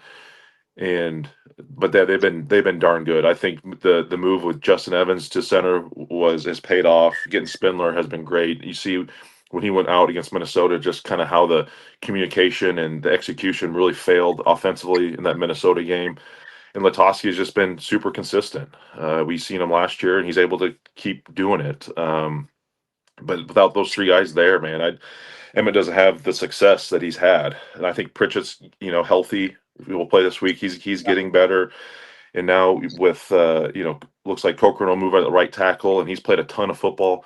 So the pieces are there for this thing to keep going and keep it moving. But Emmett does a fantastic job of making guys miss too. It's a lot of times there's not a lot there, and he looks like it's 2 or 3 yard loss, and he gets 2 or 3 yard gain. Yeah. But those three interior guys, they play very, very well together, and I did not expect this type of success running the ball this year. I agree with you, but he's having one of hit the 1,000-yard mark through 9 games, and you have to go back to what I think Amir was the last running back that's done that. So I expect more of the same. Attack it this week. UCLA has been struggling to run the ball. Again, another 30 touches for Emmett in the pass game, in the run game, and let him go keep doing his thing. Last 1,000-yard rusher was Divine Azigbo. Here we go. 2018. So yeah, you're right. It has been a long time. Before we get you out of here, Jay Moore, former Black Shirt, and you guys do an incredible job on Big Red Wrap Up. Always enjoy watching that on Tuesdays. One key, real quick, before we let you go. One key to the UCLA. I always tend to lean defensively just because I'm a defensive guy, and I struggled last night to say Nico's last name. Ialamama. Yeah. Everyone knows where you're going. Yes, Nico. You got to keep him in the pocket. Yeah, he is dangerous. He is athletic. Now with Neuheisel kind of taking over the play calls after the Sean Foster, this offense has gotten a lot better. But I think you got to keep him somehow in the pocket. And it'll be interesting to see just that game plan of what Nebraska wants to do. Do they want to bring pressure? Or they want to kind of sit back there and try to keep him in the pocket. But I think you can't let him beat you with his legs. You don't want to be in a lot of man-to-man situations on the back end with your secondary turned. Our athletic ability at the linebacker spot isn't great. So you got to keep him in the pocket. And if you can limit him and his scramble yards, Nebraska's going to be all right on Saturday night. Jay Moore, you're the man. Appreciate you coming on as always. We'll see you next Wednesday. Yeah, thanks, boys. That was Jay Moore, former Black Shirt, 1/3 of Big Red Wrap Up every Tuesday on the Nebraska Public Media channel. Heavy hitter. The man can bomb it. You know what? I always hear so much about his golf game, and it is kind of impressive because he is just a big man. And typically, you see really good golfers having the skinnier frame, having the Justin Thomas frame. He's like watching Mike Trout. It's basically just like that kind of frame, which says actually more about Mike Trout playing center fielder, looking like Jay Moore. But he is a very, very good golfer. It's a lot of fun playing with him. You get the opportunity to do it. I look like Justin Thomas and I still suck. So it doesn't. I'm built in the more Justin Thomas frame and I'm still terrible. But hey, played Iron Horse for the first time 2 weeks ago, all 18. What a great golf course. It's a good course. It's awesome time. I gotta get out a little bit more. But hey, coming up next, we're going to be taking your emails, reading some of your tweets, talking about some of the feedback. I know there's opinions on TJ, opinions on the SEC, opinions on college football playoff. Opinions. We have an opinion. It is I Have an Opinion Day on the Connor Happer Show. So get them out here as a warm-up and then go back and listen to the Connor Happer Show from 10A to 2P to get your opinions out during I Have an Opinion. But we'll be doing your opinions and just your text and emails and whatever. And then on top of that, we got NFL trade deadline stuff to talk about. And then John Walker, as Creighton basketball kicks off their regular season. Don't go anywhere. 1620 The Zone. Gary and Matt.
Hey, 1620 The Zone is proud to sponsor the UNO hockey game this weekend against North Dakota.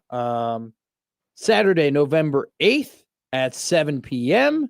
The UNO Mavericks take on the North Dakota Fighting Hawks. You ever been to one of those against North Dakota? It's festive. I have not. Unfortunately. In general? No, I haven't been to one. It sucks. I'll tell you exactly. Mav hockey's I'll tell you fantastic. You haven't exactly. been to a single Mavs game? Let me tell you why. And you've been living here since last December? Yeah. Last January. And you're a hockey man, So I am a hockey man. Everybody knows this. It's probably the sport. Well, I'll that get I you have to the a best Mavs game. expertise. Here's my thing, though, Mike. Unfortunately, when I first got here, it was just I needed to get my feet under me, right? And so I just didn't really have time to like go to events. Like I was more so worried about like building a bed and like a cabinet and table. Okay, I don't accept that excuse. How long does that take? I was, but it was like their season. By the time I had my bearings under me, it was like April, and they were like done. Like their last home. Usually games, March is or in like February, March. So then this go around, I was like, I want to go to Mavs games. Well, I'm announcing high school football on Fridays, and then I, just do all the big red overreactions on Saturdays. So You're 1620 to Matt. I'm sick. Well, I love hockey, and the Mavs are awesome. That's actually been the coolest part about having this job is learning about Omaha Maverick athletics and like just getting to know Adrian Dowell and getting to know Jordan Sarnoff and getting to know, I've been lucky enough to meet the basketball team because of Gary and his, by the way, they're out in Abilene, Texas right now. They're probably on a plane. They play Abilene Christian tomorrow. Be a big game for the Mavs, who are hoping to capitalize off of a historic last season. Do you have any idea where Abilene is in the state of Texas? I would guess in the middle. I would probably. I mean, not the worst guess. Yeah. What, Eastern? But not Western. It's Western. Yeah, you're getting Okay. out towards oil country out there. Okay. But no, they're out there. Anyway, no, I haven't been to a Mavs game. I want to go to a Mavs game. I just have to find the perfect day where I'm not working on a Friday or Saturday, which is like nowadays almost never. So it probably won't be until 2026 until I go to a Mavs game. Wow. We'll get you to one in December. We'll figure it out. North Dakota, though, always had a soft spot for North Dakota because It's cold. Well, no, because Jonathan Taze played at North Dakota. Jonathan Taze is awesome. He's a former Blackhawk, one of the greatest Blackhawks of all time. But anyway, no more soft spots for North Dakota because the Mavs take on North Dakota, and the Mavs are coming off of a massive series win against Colorado College. They're ranked 22nd in the country. They should be ranked higher than that because they swept them, and they were awesome. But they play ND this Saturday at 7 p.m. Listen to the Connor Happer Show all week to win your way into the game. Come cheer your Omaha Mavericks on and stop by our table for some awesome zone swag. It's going to be an exciting night of hockey, energy, and hometown pride. Don't miss it. Omaha Mavs take on North Dakota. Go Mavs. How do you feel like Greg McElroy thinks about the Mavs? It's a great question. I think Greg McElroy thinks that because the Mavs aren't in the SEC, that their losses earlier in the season against UMass and against Minnesota State definitely don't weigh as much as, maybe the losses they would have if they were in a more superior conference. And also, too, I think Greg McElroy would have given more credit to Omaha's loss against UMass because it was only by one if they were in the SEC. But because they're not, Greg McElroy thinks they're, overblown like he does Iowa and Oregon is, which is absolutely ridiculous. Which, by the way, speaking about disappointing, Greg. Disappointing. It is disappointing, Greg. I love listening to him though. Big fan of his. Always college football.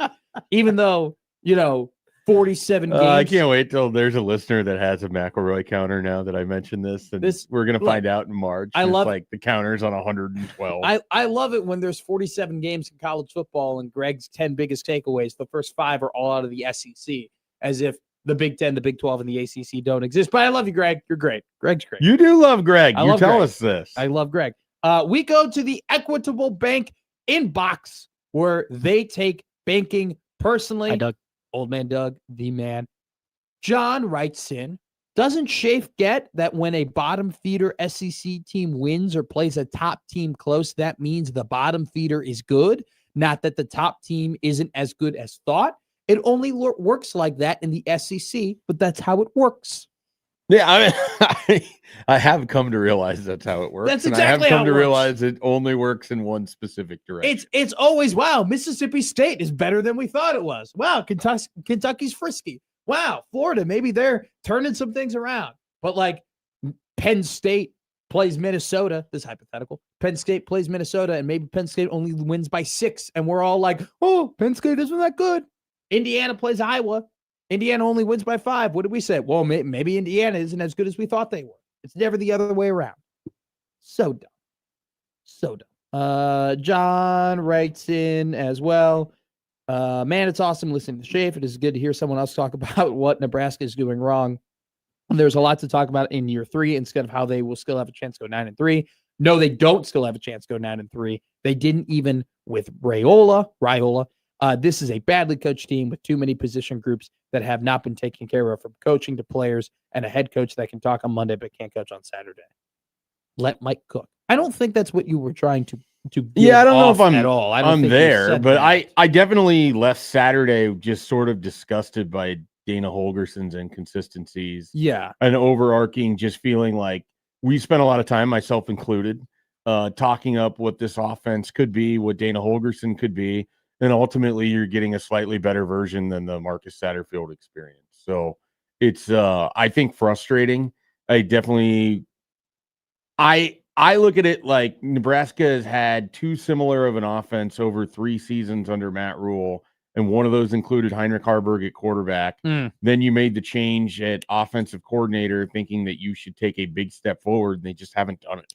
I still haven't understood why from the get-go it was, this isn't a different offense. These are still the same plays we were running. It's just a different guy calling it. And I'm not saying I don't know who's at fault for that. Okay. I don't know if it's a Dana thing. I don't know if that's a Rule thing. I don't know if that's somebody else's decision or a conglomerate of people's decisions to have kept kind of the same form of the offense that it's been with Dana Holgerson. I just flat out disagree with it.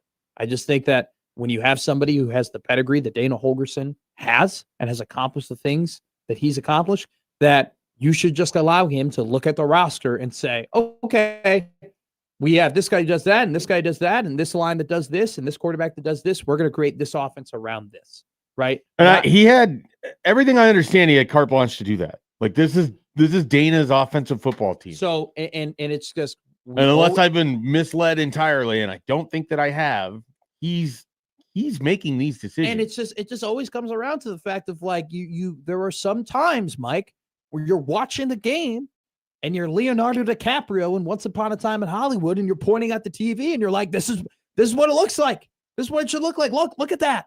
Look at that look at the creative motions. Look Usually at the it's in the deception. first 7 plays. Yeah. Look at how. Then after that, it never looks like it. Look at how they're getting in front of the sticks. Look how it's third and manageable. Look how they're creative and they're non-predictable. They're creative in the pass game. They're able to push the ball down the field. They're able to throw the screen game. And then there are moments where you're like, what the hell was that? Why has there been 3 possessions in a row where you don't gain anything on first down, and so you automatically think you have to throw it on second down, and now you're in an obvious passing situation with a bad, offensive line, and you're going to get your quarterback killed, and you need 10 yards to do it. It happens. It's once again the Cincinnati game. There were so many 3rd and 3s and 3rd and 2s and 3rd and manageables, and it's just since then there has not been as many instances consistently where you're now like we give them a ton of credit for that final drive against Northwestern. Still, though, how many times do you see a drive where you have 3 3rd and 7s in a row and you end up scoring? That doesn't happen a lot. Right. No. Like that should not, your first 2 plays should not consistently, in the biggest moments, consistently get you only 3 yards. So that's my biggest frustration. The inconsistency is killing me. Terry writes in, Terry, love him. He goes, hi, guys. Are there any QB camps like the Manning camp that would help improve Dylan's pocket presence? On the play that he got injured, he checked off his first choice and then got uncomfortable in the pocket. He had plenty of time to throw the ball away, but didn't. Maybe that's a teachable moment while he stands on the sidelines for 3 months. I think it's a mixture of he just has to be better from a head perspective on it, but also he just needs to be faster. Yeah, physically faster. He needs to be more accepting of killing a play. I think the biggest problem and one of the pluses for Dylan is that he can keep things alive, and then he can create things like the left-handed throw or the diving kind of toss that he had against Minnesota.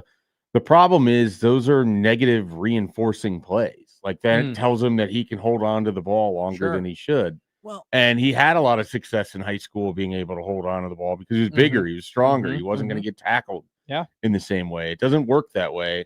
And it's not that Nebraska hasn't been preaching for him to throw the ball away. He's not doing it. Yeah. So as much as I've talked about Dana Holgerson, Dylan Raiola has to get over this too. He has to accept that you throw the ball away and you live for another play, because 2nd and 17 is a lot more crippling for this team than 2nd and 10. Well, another thing too, Mike, is sometimes with this offense, like I feel like they're trying to, emulate a 13-play drive or a 14-play drive, or they're the time of possession game is really important to them. Yeah. And see, I don't think they actually care about that. But here's my point. When you don't have an offense that is pushing the ball down the field like you should in the pass game with who you have throwing the ball and the investments you made on the outsides, right? You're going to have scoring drives that are 10 plus plays. Yeah, no, right? I understand they're a product of that, Sure. but I don't think they want to be. Sure. Okay. Part of me thinks that they want to be, because that's just what they've been, and that's what they've tried to do the first 2 years. Yeah, I don't think they want this. And okay, but at the same time, They would love to score in 4 plays. Sure. They're not doing it because they can't. And that's a problem within itself. But the biggest problem is that I really don't trust them to go 10 plus plays without making some sort of major mistake. Sure. Without having a false start, without having a hold, without giving up a sack, right? And so, I mean, that's defense in college football. Exactly. That's what a lot of teams play towards. That's Tony White's defense in a nutshell. In a nutshell, Yeah. It's you're going to make a mistake before you score. And so just some, but I mean, man, like the whole, I got really bothered when they ran that zone read on 3rd and 8 and he pulled it. And like that, like on in the second drive of the game, like that really bothered me. And I got really bothered when they ran that like 3rd and 10 and they just ran the ball again, where it's just like, can I sell you that the idea there is that they spent going into the game, and I don't know this for a fact, but they played it this way, so I feel comfortable with it. They went into it thinking they would have the opportunity of a fake with Archie Wilson that USC countered pretty well throughout the entirety of the game. You know what? If you go into those 2 drives that you're talking about specifically and those punts, and you watch the way that Wilson is set up and what they want to do, he wants to run, and he almost does on the first and he doesn't. He does. And the second one, USC, the rest of the game had someone watching for that, and Nebraska never had the opportunity. You know what? I want to tell you, and I don't know this 100%. I haven't confirmed it with anyone. I think they had a check option for him to run if it was there. Okay. And so I think they set that up with hey, let's make it a little bit more manageable. We don't think we can get this pass off against their pass rush right now. We think we can catch them with a run. If we get it to maybe 4th and 2, we look at that. If we get it to 4th and 4, maybe that's something Archie can get for us. That would be my theory. What would you rather have them go for? Them try and get a 9-yard play, or them set up for a fake punt? Yeah, I mean, I don't want them setting up for a fake punt. I know. I'm not arguing with you. I'm just that's just. I think what they were trying to do is mitigate USC's pass rush on a 3rd and long. Yeah, but if that's okay, then that so call things earlier in the drive that don't allow you to get to 3rd and long. But then yes, that in and of itself is just the problem. Like that is the entire crux of the issue, is that you don't have a good enough offensive line where you could put yourself in obvious passing situations to convert that stuff. I think they knew that, though. You don't, but I know, but you can't. If you know that, then you have to make sure that you're getting ahead of the sticks on the first 2 plays. And my pushback to that, though, Matt, is that you can't coach a game like everything's going to be perfect. Sure. So you're trying to mitigate things inside the game. And you're right. And so you know that you're going against an incredibly good Havoc defense. You know your quarterback is not great at getting the ball out. And you know that your offensive line is not going to hold up long enough in those situations. Sure. So you think, hey, let's try to catch him with this. I understand the idea of it. Yeah. And the worst part of it is that they're in the middle of that field where they're close enough where you almost want to go for it, and yet they felt comfortable enough that they were going to punt and play through their defense. They're caught in between. That is the problem for Nebraska football. They're caught in between. Their offense isn't good enough. Their defense isn't good enough. Sure. Their special teams has helped paper over some of those things. And they went into that game thinking we have to play a certain way, and they didn't want to put Dylan at risk on 3rd and 10 because they didn't think they could get the playoff. Yeah. No, if everything was perfect, they're not going to do that. Sure. But what you brought up with the fake punt is a very interesting point that adds an element to that in terms of my opinion on it. Okay.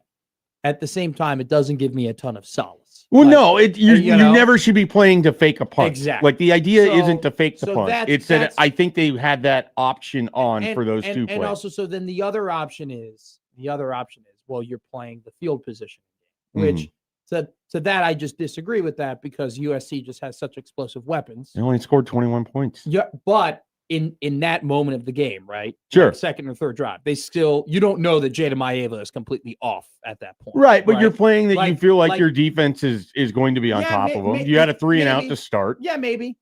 I would say if these were decisions that were made in the third quarter, right, where it's like you do know that you have this guy pretty bottled up and they have not been able to play well, then I'm all for you playing the field position again. In the second drive, when you're going to give them the ball, again, where you don't feel like maybe he can just turn it on or maybe they make adjustments. I'm not there yet. But I think just my point in general is that I don't like the fact that this team at times, and I'm not saying you're saying this, but like I don't like it when you have a Nebraska offense with the amount of money that they invested in and they have to concede. I don't like that.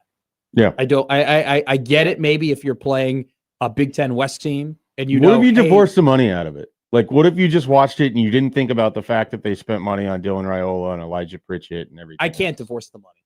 I can't. You can't just watch it as a football game? No, I think that my anger comes because are you thinking about money for USC? No,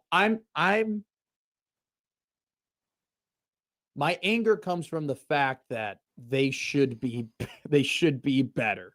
And they're not better. Oh yeah, I'm not trying to I'm definitely not trying to dissuade your anger. And I don't think that those situations necessarily call for them conceding. Like I don't agree with just saying, hey, our O-line is so bad at blocking, we're not even going to attempt to throw the ball. I'm not okay with that. I'm okay. Maybe I'm okay with it once. Maybe I'm okay with them. But back-to-back drives. Yeah. I'm not okay with that. And I'm not okay with them waving the white flag and saying like, hey, this is going to be a really tough thing for us to get here. And maybe it's more advantageous for us to give the ball up. Like at that point in the game, right? I know the whole home and road splits, right? I get that that's a factor, but you don't know that yet.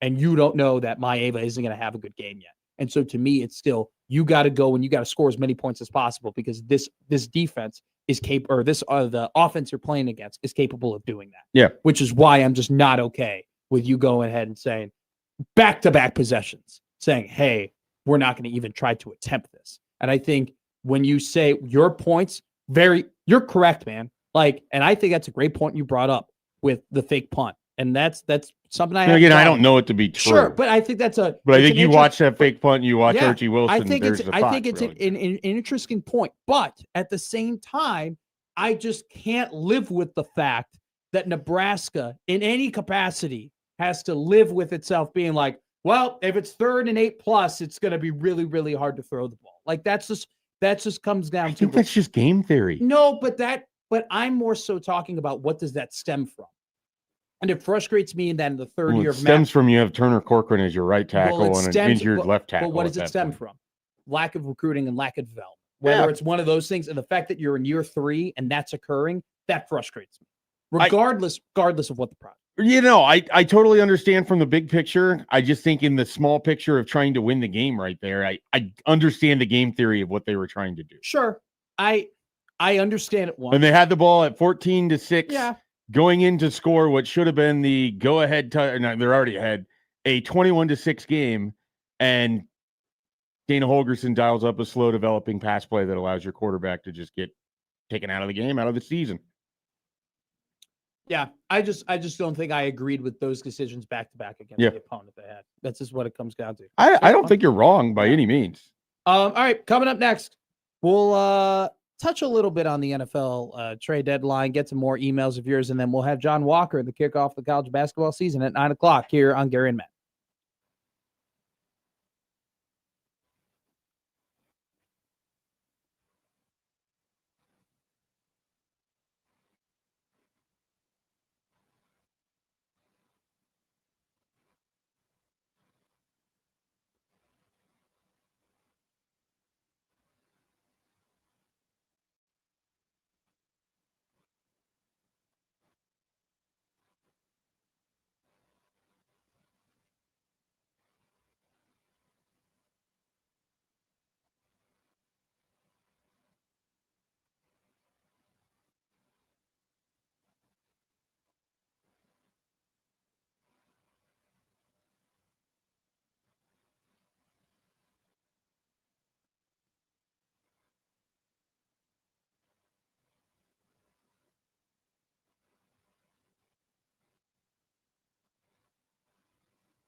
some great discussions happening off the air here, just about a lot of the things that we've been talking about. I mean, about the play calling, the inconsistency of the play calling, and unfortunately at this point, it's a mute point because it's some things that we've seen that are happening, that have happened throughout the season, and we've seen it in at times bits and pieces, and then we've seen it in just full games where you're like, what is going on here?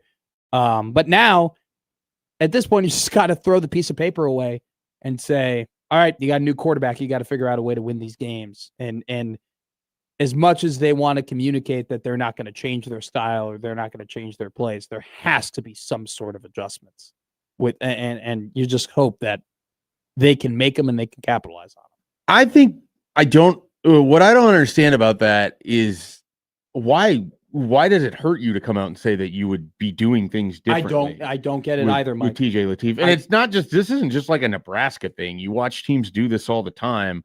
I watched the Vikings run Joe Webb out in a playoff game and give him the same offense that they were going to run with Christian Ponder.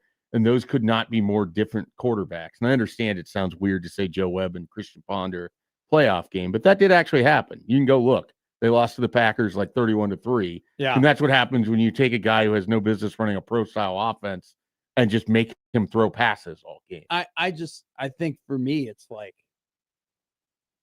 I think that people said that, he was hesitant to have TJ Lateef throw the football. I think that there were times where he was hesitant to have Dylan Raiola throw the football. It seemed like in that USC game, and it was a lot of quick stuff. I wanted more hesitancy. I know, but here's another thing too, though, Mike. Like, I really wanted them to just hand Dana a note card and actually hand him 50 note cards and say, all right, draw it up. Like, let's just pick the plays, put the plays, do some creative stuff. You got a new quarterback. Like, it's you. You're free. You're just go and do it. Just figure it out. Don't care about anything else other than put this guy in the best situation possible. And then I just wanted a note card that says, remember the first drive against Wisconsin or Northwestern? Yeah.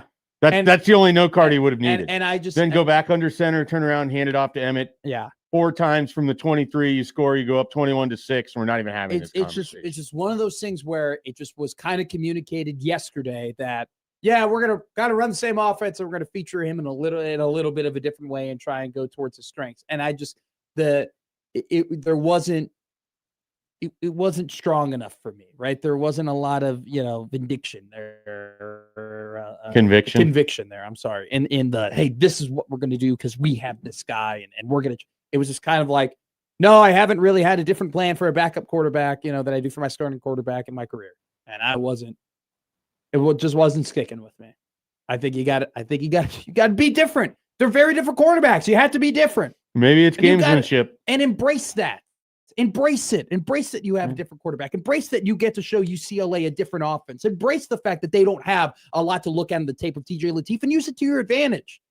Don't just say, well, we're going to kind of use the same offense, because that's what we always do. And we'll just Could it be a rope-a-dope? Yeah. I hope it's a rope-a-dope. And I'm not saying they should come out and run the triple option, but Nebraska's lined up in the veer. Just lean into something different because you got a different guy behind center. Nothing different about the guy coming up here. He always comes up at 9:00 on Wednesdays. It's John Walker. Creighton kicks off their basketball season. We'll preview it coming up next.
college basketball season is here. Maybe a little too early because we're still in football season, but it doesn't matter. It doesn't matter what my opinions are. We saw Koa Pete play a couple of days ago. We saw Cam Boozer play yesterday. Saw Duke pick up a nice win against Texas. Arizona pick up a really nice win against Florida. We saw the Nebraska Cornhuskers pick up a win against West Georgia, and Omaha play against Murray State. But one Nebraska basketball team, one basketball team here in the state of Nebraska has yet to tip off their season, and that's the Creighton Blue Jays. They do that tonight against South Dakota at 7 o'clock. And with that, in perfect timing, by the way, we didn't schedule this interview because of the tip-off of the Creighton basketball season. He's always on at 9 o'clock on Wednesdays. It's Mr. John Walker. John, Merry Christmas. Hello. Yeah, it certainly feels that way. Yeah, we have 6 college, or I guess, no disrespect, 6 Division I college basketball teams in this state, and 5 of them have already played a game, and the 6th will tonight. Thank goodness. So yeah, the Jays are going to get rolling with South Dakota tonight, and Matt, this will be one last tune-up for this new look roster before a tough second game road trip to the Kennel to the PNW to play Gonzaga. All right, I got to ask you about it because it's the number one question on my mind because he's an incredibly important player, but unfortunately suffered an injury in the offseason. Owen Freeman. Jays are going to need him this year. I think that goes without saying. But obviously, and you kind of saw it in their one exhibition game that he played and rightfully so, the guy wasn't, he had a torn meniscus. He couldn't get his conditioning up, but, he still has a long way to go until he's in his tip-top playing shape. What are you looking for from him tonight? And what is your outlook on his availability and what his role might be against Gonzaga? Well, first and foremost, I'm looking to see if he plays tonight. Not that, he obviously played the Colorado State exhibition, which would lead you to believe that he's fine for tonight. But then, we talked to Greg McDermott and a couple of the players on Monday. Ahead of Monday's practice. And I believe Mac said, I tweeted the quote, he said, as it pertains to Owen in full strength, like he has a long way to go. As we all knew, like the guy hadn't played an organized basketball game since February. So, we knew it'd be until mid-December, probably early January, I think, until we see full strength Owen Freeman. And then the really interesting thing, Matt, is that Greg McDermott followed that up and said, I'm not sure he's going to practice today, meaning Monday. So we'll see what tomorrow brings. So he didn't practice Monday. Obviously, we have no clue how Tuesday went. So we'll see what that means as far as his status for tonight. But if Owen Freeman plays, he's going to face a 7-footer in Cam Fenn. So it'd be really nice to see how he, as somebody giving up a couple of inches in that matchup, would utilize his post moves. Like Owen Freeman is a heck of a post scorer. And for his first game of the season, or first official game in a Creighton uniform, to be against a 7-foot center, would be a really good test just to see what he can handle on the block. Only 4.5 months removed from meniscus surgery at that point. So we'll see. We'll certainly see. Look, we saw during the exhibition games that Creighton was going out there and they were putting out a bunch of different lineups and they were mixing and matching and they were trying to see who works with who. And look, obviously that makes a ton of sense, John. This is a team with a lot of newcomers. Do you think tonight against South Dakota, granted, you don't want to disrespect an opponent and say, oh, they could go ahead and play whoever and they're going to end up winning, right? I mean, South Dakota's still a college basketball team, still in the Summit League, still able to upset people, right? This is the reason why we play the games. But do you think that tonight's rotation will be a little bit of what we saw on the exhibition, where they try and throw out a bunch of different guys and see what they have? Or do you think Coach Greg McDermott decides, no, we're for practice against Gonzaga, we're going to run what we will run against them in Washington? I think it's probably a little bit more of the latter. Okay. Mac is, Mac has never shied away from saying, we are not going to have a willy-nilly rotation. Like, the substitutions are not going to be loose once we get into the season. That's the entire point of the exhibition, Yeah. And with so many new guys, it was just important to have them out there, period, to see what they could do, whether that was as an individual or as it pertains to playing in Creighton's system. That's not the case moving forward. Like, the games count. Like, the games count. The players out there have to win the darn game, So, yeah, I think it'll be a little bit more of the latter. Now, I think the rotation will still be somewhat loose. Max said at Monday's availability that the days of guys playing 37 minutes are probably over. So I think the rotation will be a little loose, but we all know full and well, come mid-January, when we really get down to the nitty-gritty of this thing, the rotation is going to be 8, 9, maybe. So yeah, I think it'll be loose-ish tonight. But I don't know if I'd quite expect 11 or 12 deep going forward. They shot over 35 threes in their last exhibition game against Colorado State. Is that going to be the norm? I mean, is this going to be the bomb? I mean, are they really going to bomb it every single game, or is it? Do you think that was kind of a, hey, guys are getting some shots up and practicing some things, and when you get, I mean, obviously Creighton's going to shoot threes. Don't get me wrong, Creighton's going to shoot threes, but do you expect that volume, or is it going to be just a little bit dialed back as they try and get into more of their offensive rhythm? I think that is their offensive rhythm. Like, this is Greg McDermott. This is Creighton. That's the offensive rhythm. Now it'll be different. They'll have matchups in the post that they can fully exploit using Owen Freeman, especially once he's at full strength. But no, I mean, they're going to let it fly, man. Like, that's the motto around here for a reason, So no, I wouldn't be shocked. Like, if they shot 35 tonight, I wouldn't be shocked. Your outlook on the first couple of days of college basketball. What have you watched? What have you seen? What stood out to you? So, you ready for this? Here's how disappointing I am. I've not watched a lick, and I mean a lick, of college basketball outside of the Creighton women's game that I covered on Monday night. I have been writing a Jackson McAndrew feature, have been writing a season preview. I get a bunch of other stuff too. And then that'll be out later this week. So yeah, I've really, I've had stuff on in the background, like just for some noise while I've worked. But unfortunately, I have not sat down and fully sunk my teeth into a college basketball game this year. So, objectively, I'm going to cover the darn basketball game tonight, right? But the college basketball fan in me is so excited that Creighton is finally kicking off its season, because for me, really, that means like basketball's here. Yes. So yeah, man, I can't wait. I'm counting the hours, 7 p.m. tonight. What are you looking for? Biggest thing that you're looking for in this game?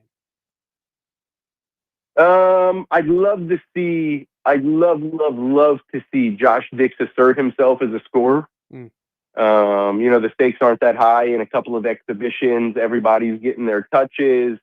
Nobody could really, or I guess other than Nick Graves, nobody could really settle into a flow because of the substitution patterns, which again is fine. That's what the exhibitions are for. But yeah, I would really just love to see Josh Dix assert himself as a scorer. Like, the stage is set for him to do that. His family all bought season tickets. He grew up 10 minutes away in Council Bluffs. Used to go to Creighton games growing up. And he said Monday that this was kind of a dream. So he played at Creighton in the CHI Health Center when Iowa came to town in I believe November 23. Mm-hmm. But it'll be a lot different this time. Like people will be cheering for him, not against him. And Sure. and I wrote all off season that if Creighton is going to reach its ceiling, if Creighton is going to accomplish the goals that it has in mind, that it's outwardly spoken about since June, a Final Four, of course, then Josh Dix is going to have to be integral in that. And I don't know any better way to prove that than with this stage on this night, and in this game. What is your outlook on the Big East, John? And how does its strength or its weakness, in your opinion, um, affect how important these first couple months of basketball will be for Creighton when it comes to hopefully for them seeding in the NCAA tournament? Yeah, no, the non-con is crucial. Like, Yeah. we got a really good look last year at what the non-con schedule can do for you in an okay Big East. Yes, like exactly. Creighton, St. John's, UConn, really, and I mean really, Marquette too, and especially through the first half of the season. They kind of slipped up through the last couple months, but those four really buoyed the Big East as far as like metrics go, and as far as good teams go. Mm-hmm. Like those were the teams last year. I think we all know that. And so you think about Creighton, they struggled to find their footing early. Pop was still dealing with the hip thing. We all obviously know how that worked out. But like, there was a lot of unfamiliarity. Stephen Ashworth was in a new role. Ryan Kalkbrenner, for the first time in his decorated career, was the guy. Yeah. And so there was so much newness, and it took Creighton a while to figure that out. And Mac didn't do them any favors with the scheduling last year, intentionally. It's to prepare his teams for January, for February, for March, both on the court and on their resume. And when they didn't seize those marquee non-con opportunities last year, it really affected their resume. Mm-hmm. They finished second in the Big East behind St. John's. They went to the Big East tournament final and lost to St. John's. Like, Creighton was undoubtedly in the upper echelon of the Big East last year, and it didn't matter. They were still an 8 seed because of the non-con woes. And so it's crucial. I know that sometimes we don't think, whatever happens in the second week of November is going to come back to affect the team in March, but I'm here to tell you that it will, and it has, and it'll be that way. Yeah. So yeah, the first 6 weeks of the season, as Creighton navigates a pretty daunting non-con schedule, they're crucial. John Walker of the Omaha World Herald. Let me give you two questions here, and you can knock them out both at the same time, and then we'll get you out. All right. Number one, if you had to set a line yourself of how many teams in the Big East are going to get in this year, what would that line be? How many Big East teams? What is the line for you in terms of Big East teams getting into the NCAA tournament? And then second question that we'll get you out on here is, give me a bold prediction for Creighton basketball season. 4.5 is a fair line. Okay. I think it's fairly clear that there will be 3 NCAA tournament teams out of the Big East.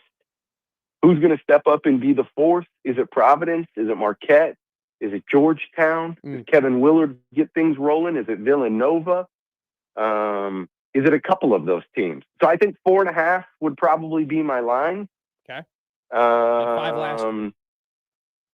Had 5 last year.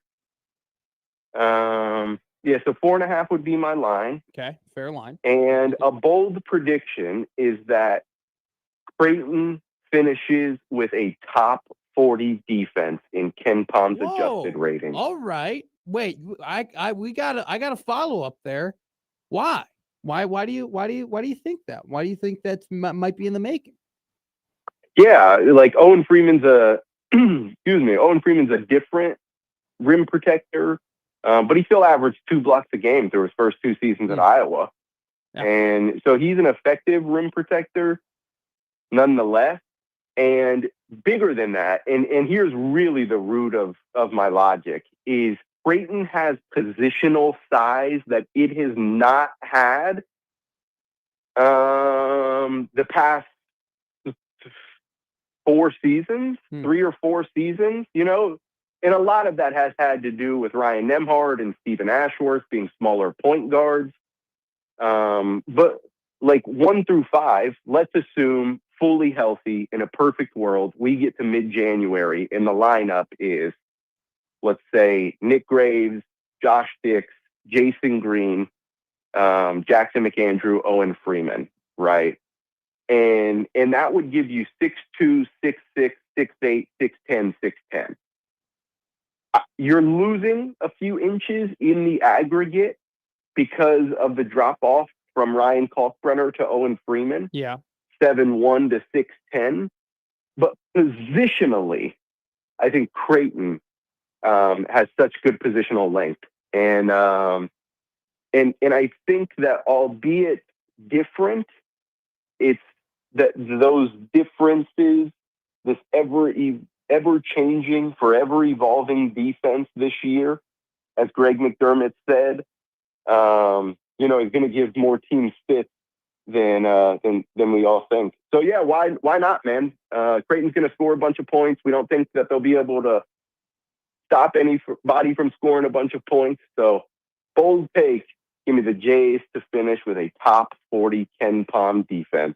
Creighton basketball tips off their season tonight against South Dakota at 7 o'clock. You can catch the pregame here with Austin Jacobson at 6 o'clock. John Walker will be at the game, writing it for the Omaha World Herald. Don't be afraid to see John Walker. Say hi, right, John?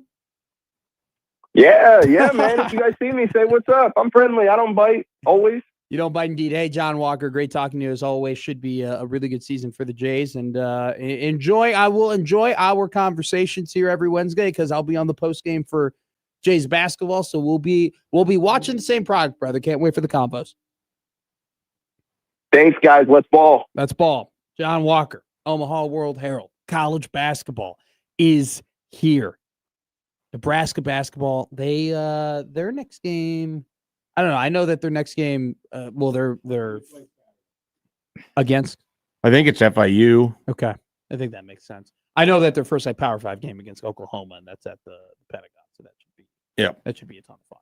But Omaha basketball plays tomorrow against FIU Saturday noon. Okay, Abilene Christian tomorrow, 7 o'clock tip for the Mavericks, who are looking to go 1-1 this season after beginning their season with a loss against Ryan Miller and the Murray State Racers. Coming up next, Nebraska won a championship. We'll tell you what that is, and then after this next break here on Gary and Matt.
Nebraska won a title. They are the kings of the world. Sorry, man. Got a little behind. Oh, I thought you actually had breaking news for a second. No, you're breaking it right now. Do go on. Nebraska leads the country in beer sales.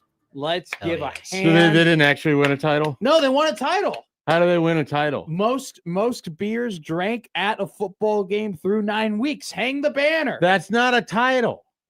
That's a championship. The season hasn't ended. That's an arbitrary endpoint. That's They true. have done it. That's like Ray Jackson in Bloodsport thought he had beaten Chong We Li. have not been able to put new things across Memorial Stadium in terms of They can't now championships and either. accomplishments through 9 weeks. You have lied to the people. Most beers sold and consumed assumed. I don't think they just bought the beers and Gonna have and to then agree with didn't. Shafe here. Season's not over. No, they've done it. This is Nebraska. Matt, you owe people an apology. Nebraska football. There was no title. 168. There hasn't been a title. 293. The Atlanta beers Falcons won sold. Super Bowl 51. They This led is 28 to akin 3. You know, 2 like being million- named Player of the Week and calling it an MVP. Over $2 million in revenue gained. I don't like this. From I the don't like beer? you leading people astray. University of Tennessee is second with 1.6 million, then followed up by LSU 1.4. Minnesota had $1 million, and right under $1 million is Michigan. I mean, And Fickle's really going to get fired if Wisconsin's not up there. They have You gotta have Wisconsin. fans. Wisconsin That's true. originally was believed to be the leader in the clubhouse, and if you know anything about that state, they can put them down, boy. I mean, It's they cold. You have We to. require him to go to a game. Are, I've seen that student only section. 80,000 beers have been sold at Weekends. a Wisconsin football game. Not enough spotted cow. Absolutely insane. I remember going up to Milwaukee when I was like over 21, and I had never like had a beer at lunch. And I went out to lunch in Milwaukee, and you go into Sobelman's, and it's just like everybody's sitting down, and everybody. It's people are working.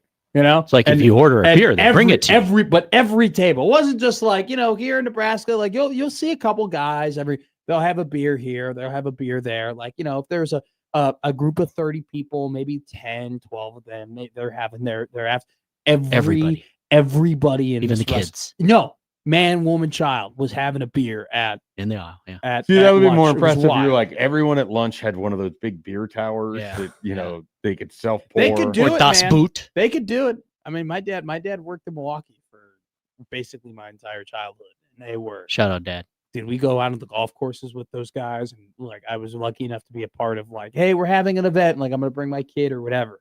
And they would be, and you couldn't tell. They were just, but do you know who beat them? Dude, who's the champion? There's not a title here. Who's bought and drank the most beers? An utterly state of fraudulent Nebraska. statement. Erroneous. Just, Incorrect. I can't believe that you did this. Yeah, I got. What did suckered people in. think I was going to say? Nebraska won a title in broomball. I don't know. That's why Club people were sports. interested. And then it turns out they had consumed the most beer in an arbitrary amount of time. Through What would 3/4 of a what season. What would Nebraska fans rather have happen? Their dodgeball team, their club dodgeball team, win a national championship, or have the most beers sold and consumed? in a Undoubtedly season? the dodgeball team. Yeah. What are I you mean, What are you it's- talking about, Mike Schaefer? I think the dodgeball team, without question, because that's a title. Now, should Nebraska drink the most beers out of anyone in a season, then I think that would merit conversation and applause and maybe this banner that you want to hang. I want to hang the banner. If you want to do it because they've done it through like 11 3/4. weeks, Yeah. Well, they also probably have like the most home games, well, they played 6 of their 7 home games. So So they're gonna have to drink a lot at the Iowa. So they're you've gonna already have to. declared them champions, but if another team had only had 5 home games and then Look, they get to I catch up just want to know: math-wise. do we get Director's Cup points for this? That's all I want to be told. I don't think so because they haven't won anything yet. Okay, but they're on their way. We're going to Ridiculous. do it. The Houston Oilers defeated the Buffalo Bills in a wild card game. They led 35-3. What Do they could go still wrong? send those T-shirts out to different places that are in need of clothing? Like, is there the title winner? A lot of shirts Blue that never Jays sold. shirts are have made their way are there to people third world across the countries. pond celebrating the Buffalo Bills dynasty and Jim Could be. Kelly Yeah. is the greatest quarterback yeah. of all time? 4 straight championships for the Bills. I mean, are there people over there who think, man, Tom Brady, what a joke artist, man? I mean, I know he got 2, but he only beat Eli Manning. I mean, it's not that big of a deal. Or he only got 3. I mean, look at the quarterbacks Tom Brady's beat. I am surprised you don't have Nebraska's record at 7-2 because they were leading at halftime, Matt. It's true. They were leading at halftime. I'm pretty sure Nebraska Got 'em right where they want 'em. be They like beat USC. 8-0-1 or something. No, they weren't. They weren't leading against Minnesota. They were down against Minnesota. They were down 7-6. They were, and then they were up 6-7 or so 6-7. Oh Christ! Look at you doing it. Dang it! I did that Incredible. on accident. Just incredible. Well, I'm taking Connor Happer's bit now. That's a Connor Happer bit. Oh, that's a Happer bit? Did you hear what Happer did? No, I never hear what Happer does. Wow, that's kind of rude. Aren't you two?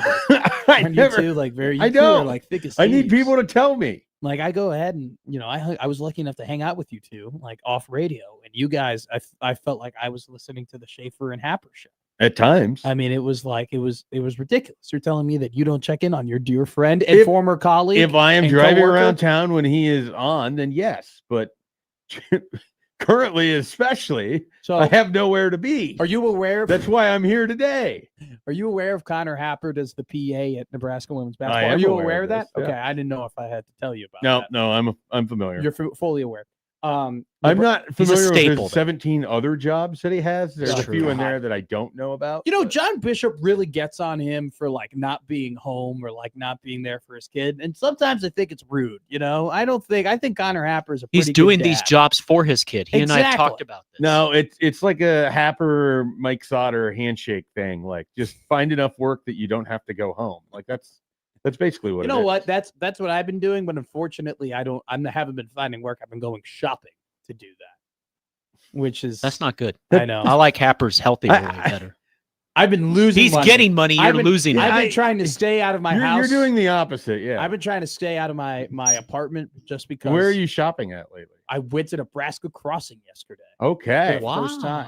You go out and get yourself some nice sunglasses. I don't know if this is Did a you get a usual North Face thing jacket? at Nebraska Crossing, but like some of those things are outlet stores, right? So they're supposed Sure. to be cheaper. Everything's on clearance right now at Oh, Nebraska yeah. Crossing. Is that happening year round, or is that just I kind of got caught in the we got to get rid of a bunch of crap before They're probably making Christmas? some room for some Black Friday stuff. So, like, I bought a pair of sweatpants, Under Armour sweatpants. You're a big sweatpants guy. I know. I wear them every day. I learned this in the football stadium last year. 20. Really? You're wearing When them did in the football Well, stadium? you marched into the spring game and you were telling me about all your buys at the So, I went to the Husker That's right. garage sale and I bought sweatpants. and I was so happy. no one has ever been more excited to own a pair of used sweatpants than Matt McMaster. So I went ahead and I got sweatpants at Under Armour for $24. How many pairs of sweatpants do you have? 7. Okay, that's 7 less days. than I would have guessed. 7. Same. I own 7 pairs of sweatpants, 2 gray pairs of sweatpants, 3 black pairs of sweatpants, 1 blue pair of sweatpants, 1 dark gray of sweatpants. I get that dark gray. I mean, I wear them every single day.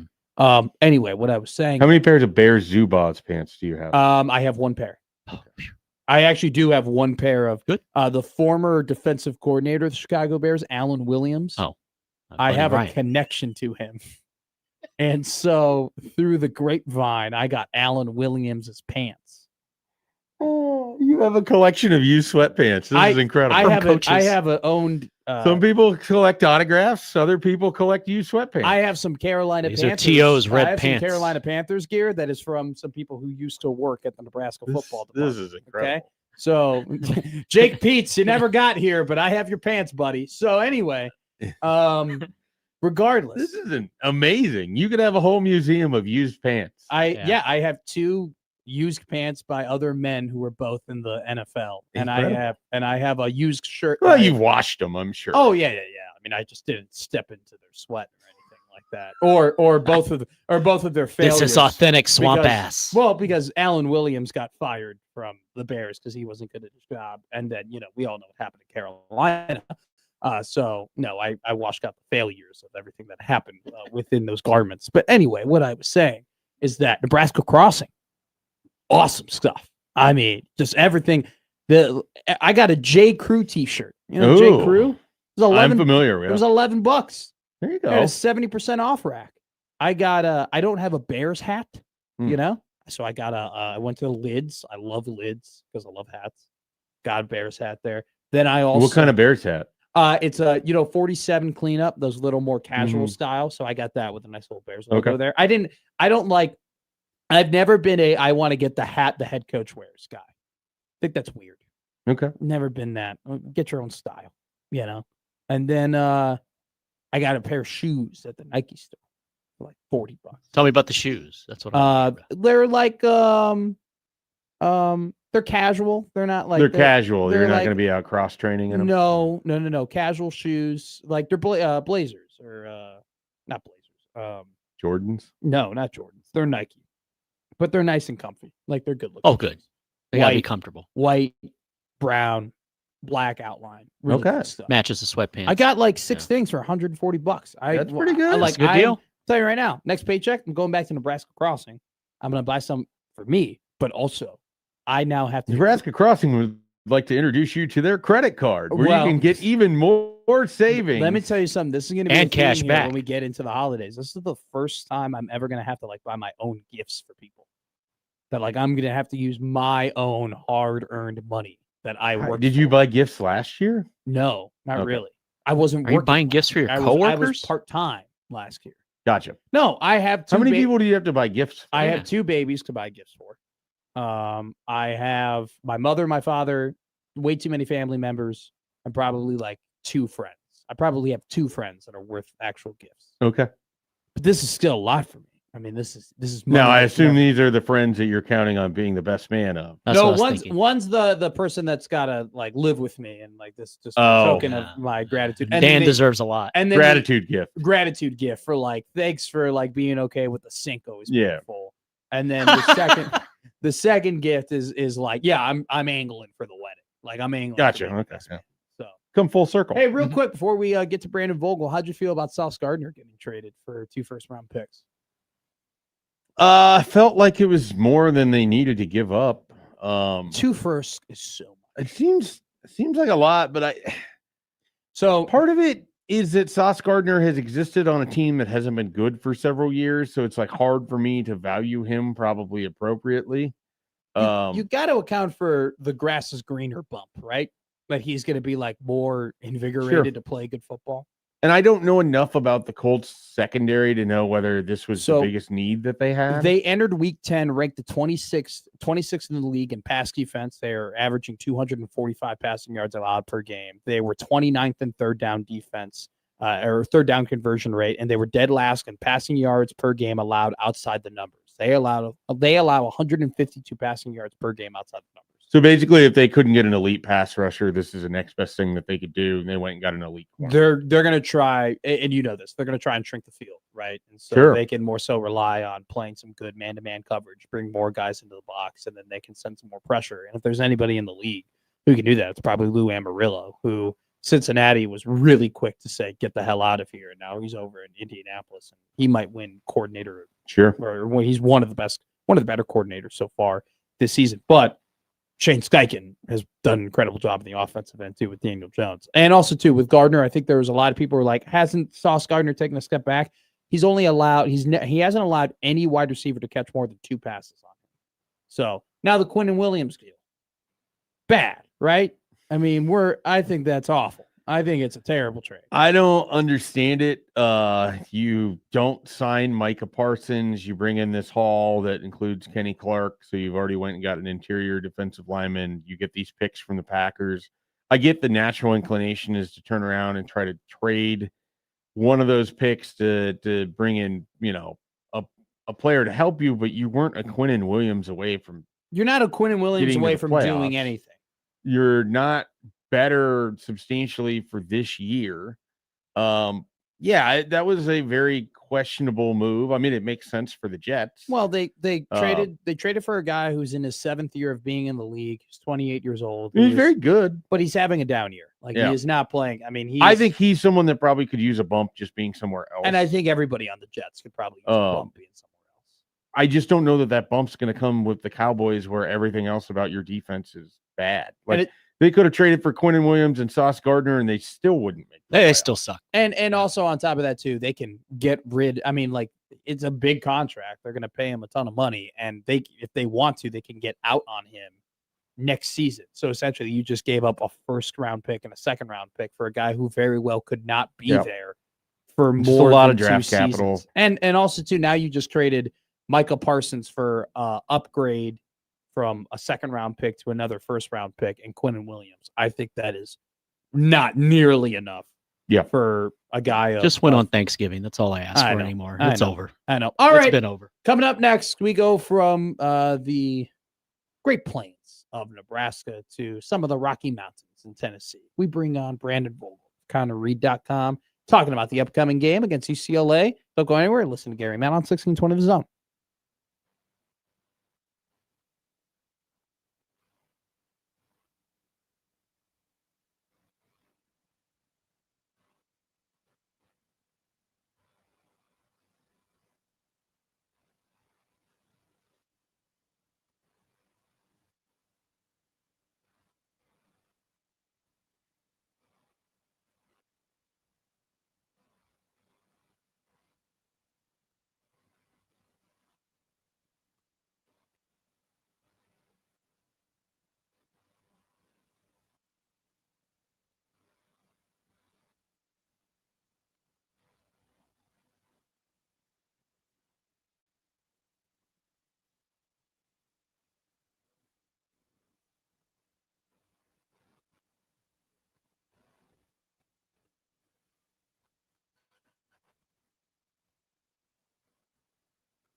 Gary Matt here on 1620 Zone, closing out the 9 o'clock hour, and then we'll send you over to the Connor Happer Show and the crossover. Gary, currently, I think he's got to be on a plane at this point to Abilene, Texas, as the University of Nebraska Omaha Mavericks take on Abilene Christian. Mike Schaefer sitting in for Gary today. I want to thank you so much, Mike, for joining us. And we bring in another guy who always sits in with us for the last 20 minutes of our Wednesday show. It's Mr. Brandon Vogel of counterread.com. BB, how are you? I'm doing good. How are you guys? We are good. We are cooking with peanut oil here.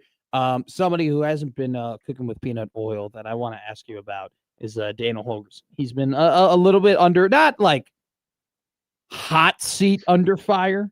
Like, I don't think anybody's calling for Dana to get fired or anything like that, or that he should no longer be the OC. But I think that people had a lot of expectations for what he was going to be here at Nebraska, and he just hasn't met those expectations, whether you identify them as being lofty or not.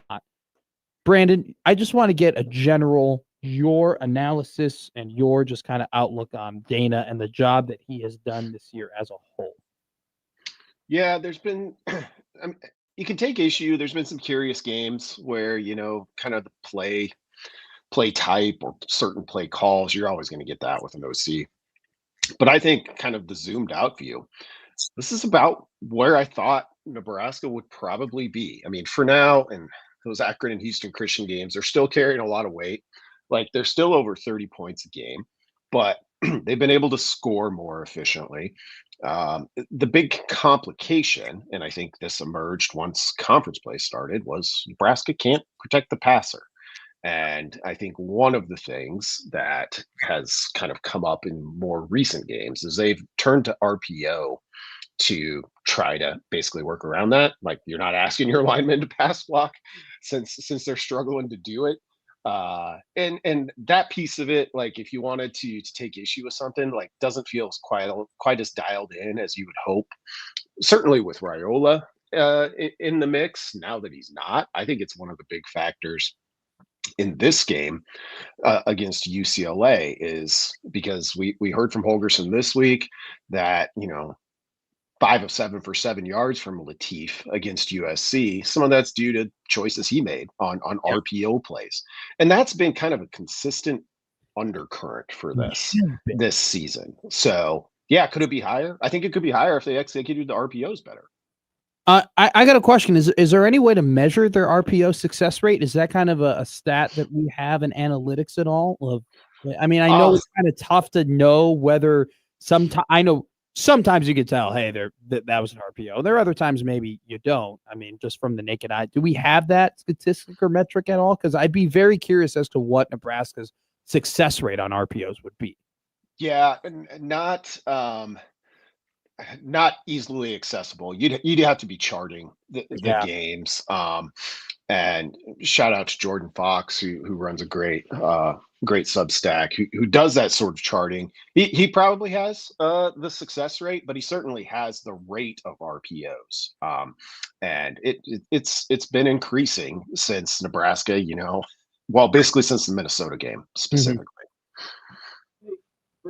You've got a team, Brandon, when you've got a team like UCLA that had the big switch with Jerry Neuheisel, and they are playing at a different level. How do you kind of assess full season data like that when you know that maybe the first 4 games tell an entirely different story than the last 4 or last 5 for UCLA?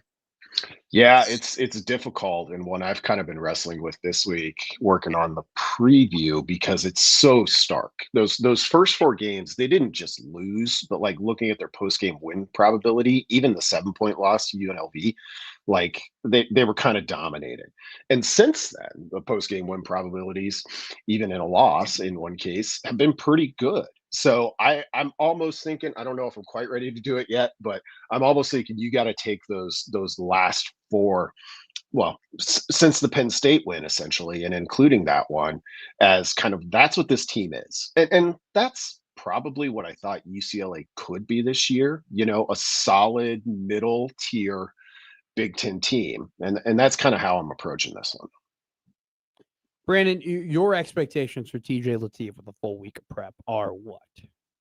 Yeah, I think I have pretty high expectations. Not that I think, he's going to go out there and put up a dazzling number, a dazzling game numbers wise, but I would expect a pretty high level of performance if, the coaching staff can kind of put him in a position where he can succeed. It's become interesting for Nebraska as it's gotten deep into Big Ten play. Like their rushing success rate, for all we talked about run game struggles early, was always pretty good this year. I was just looking back; they were in the 80th percentile going into Michigan, but that was non-con. But it's been between 70 and 80 all year. The difference has been is like passing success rate was up in the 85, 90th percentile. It's come back to the pack to the point where you could say at this point, Nebraska can run the ball and stay on schedule, and it can throw the ball. Obviously, with a young quarterback making his first start, a road start, you go with Emmett Johnson, particularly with the run that he's been on. But the wrinkle is he can obviously add something to that run game himself. Hey, Brandon, what's the if I limited you to just one stat that you think tells the story of Nebraska flipping its success on special teams, what are you picking? Oh, really good question. It's probably the punt return yards. I mean, that was just a dead end, a locked door, welded shut for Nebraska for years and years and years. And Eckler came in, and you knew this from his profile, but you knew because he said it. He's like, no, we're going to be aggressive on that. And they have been. There's been times where it hasn't played out to Nebraska, but on the whole, it's a big victory. And I would put this probably second. Getting something out of kickoff return, that's just so hard with the way it's structured in college football. And Nebraska has two big returns. One found the end zone, one almost did, that are pivotal in 2 wins this year. So maybe the return game as a whole deserves the honor. When you go ahead and you look at this offensive line, right? I mean, is there a part of you that is a little impressed in the fact that, hey, they're down to, their second and third, and at times it was even their third and fourth tackles, and they still were able to run the ball with Emmett Johnson? Or do you look at it and say, man, that's great that they're able to run it with Emmett, but that's more of an Emmett thing. There needs to be depth that's improved. Yeah, it's probably still 65% credit to Emmett, though I think it's been apparent most of the year that run blocking is what this group does better. Yeah. So they do deserve some plaudits for that. And we'll see. Like that'll probably become the defining part of the season, because we've seen, what Emmett can do very well at this point. If that drops off with Nebraska playing a backup quarterback, 2 games on the road, and then the one that Nebraska can't seem to win, but for a weird interim coach year against Iowa, if they can't run the football, like you're looking at 0-3, and I think that's completely reasonable to say. So look, I'm not asking for Nebraska to run the wishbone or run the triple option or anything like that with TJ, but I think that obviously you need to have a different offense than when you ran with Dylan, because they're 2 guys that did different things. When you hear Dana Holgorsen say, well, we're kind of going to stick to the same things, but we'll feature some things more, does that do enough for you in terms of the adjustments that they're going to have to make from going from 15 to TJ? Or is there a bit of I don't know, I'll just let you answer that. Is that enough conviction for you to say, hey, this is going to look different to the point where it's like you trust TJ will be able to do what TJ does best? Ask me about the 8-minute mark of the second quarter, because if it's working, sure. One of those things that I think that could be an early tell for this, because Nebraska's shown it a bit, but not all that often. How often are they going to go 2 running backs in the backfield? Sure. Because I think that would be a kind of a sort of tell or tip off of like, hey, here was something that we'd already worked on. Like we drilled it.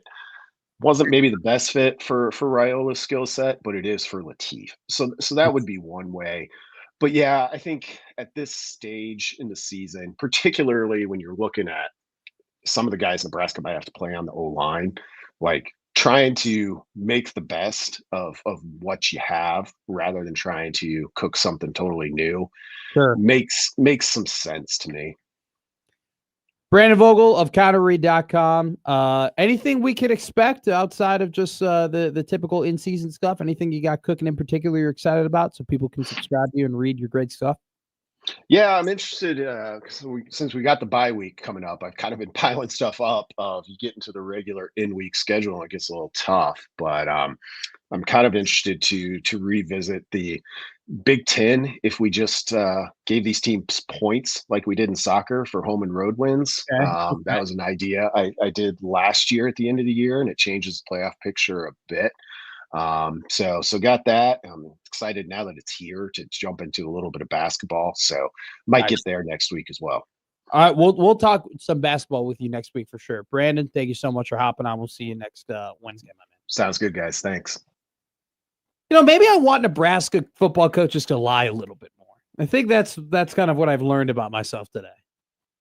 Like, part of me kind of wanted Dana Holgorsen to just be like, you know what? We're going to be different. It's going to be completely, you're going to see a different offense. Nothing, so a lot of the things, the base things that we've done will be the same, but different quarterback. It's going to be weird. Even if it wasn't true, just so like UCLA could like hear and think about it. Maybe that's what I'm looking for. Maybe he just wants to reverse. He wants some game planning for the Dylan Raiola offense, and they come out in the pistol and they just run the pistol. I don't know. Time. Look, I think it'd be very immature of me, a non-ball knower, to say you need a completely different offense, and that's not what I'm saying. And that's not what I'm saying at all. But I would like them to just to embrace, hey, new quarterback, new wrinkles. This is what you're gonna expect. Okay. But once again, maybe I just want them to lie more. Okay, that's just lying. More lying. No lying here, though. I enjoy hosting with Mike Schaefer. Yeah, it's a good time. You come and you fill in, and Gary will have some of these days because of Omaha basketball. So we look forward to having you this season as we continue on. Jimmy Chavez on the ones and twos, as always, our incredible DJ. I've been Matt McMaster.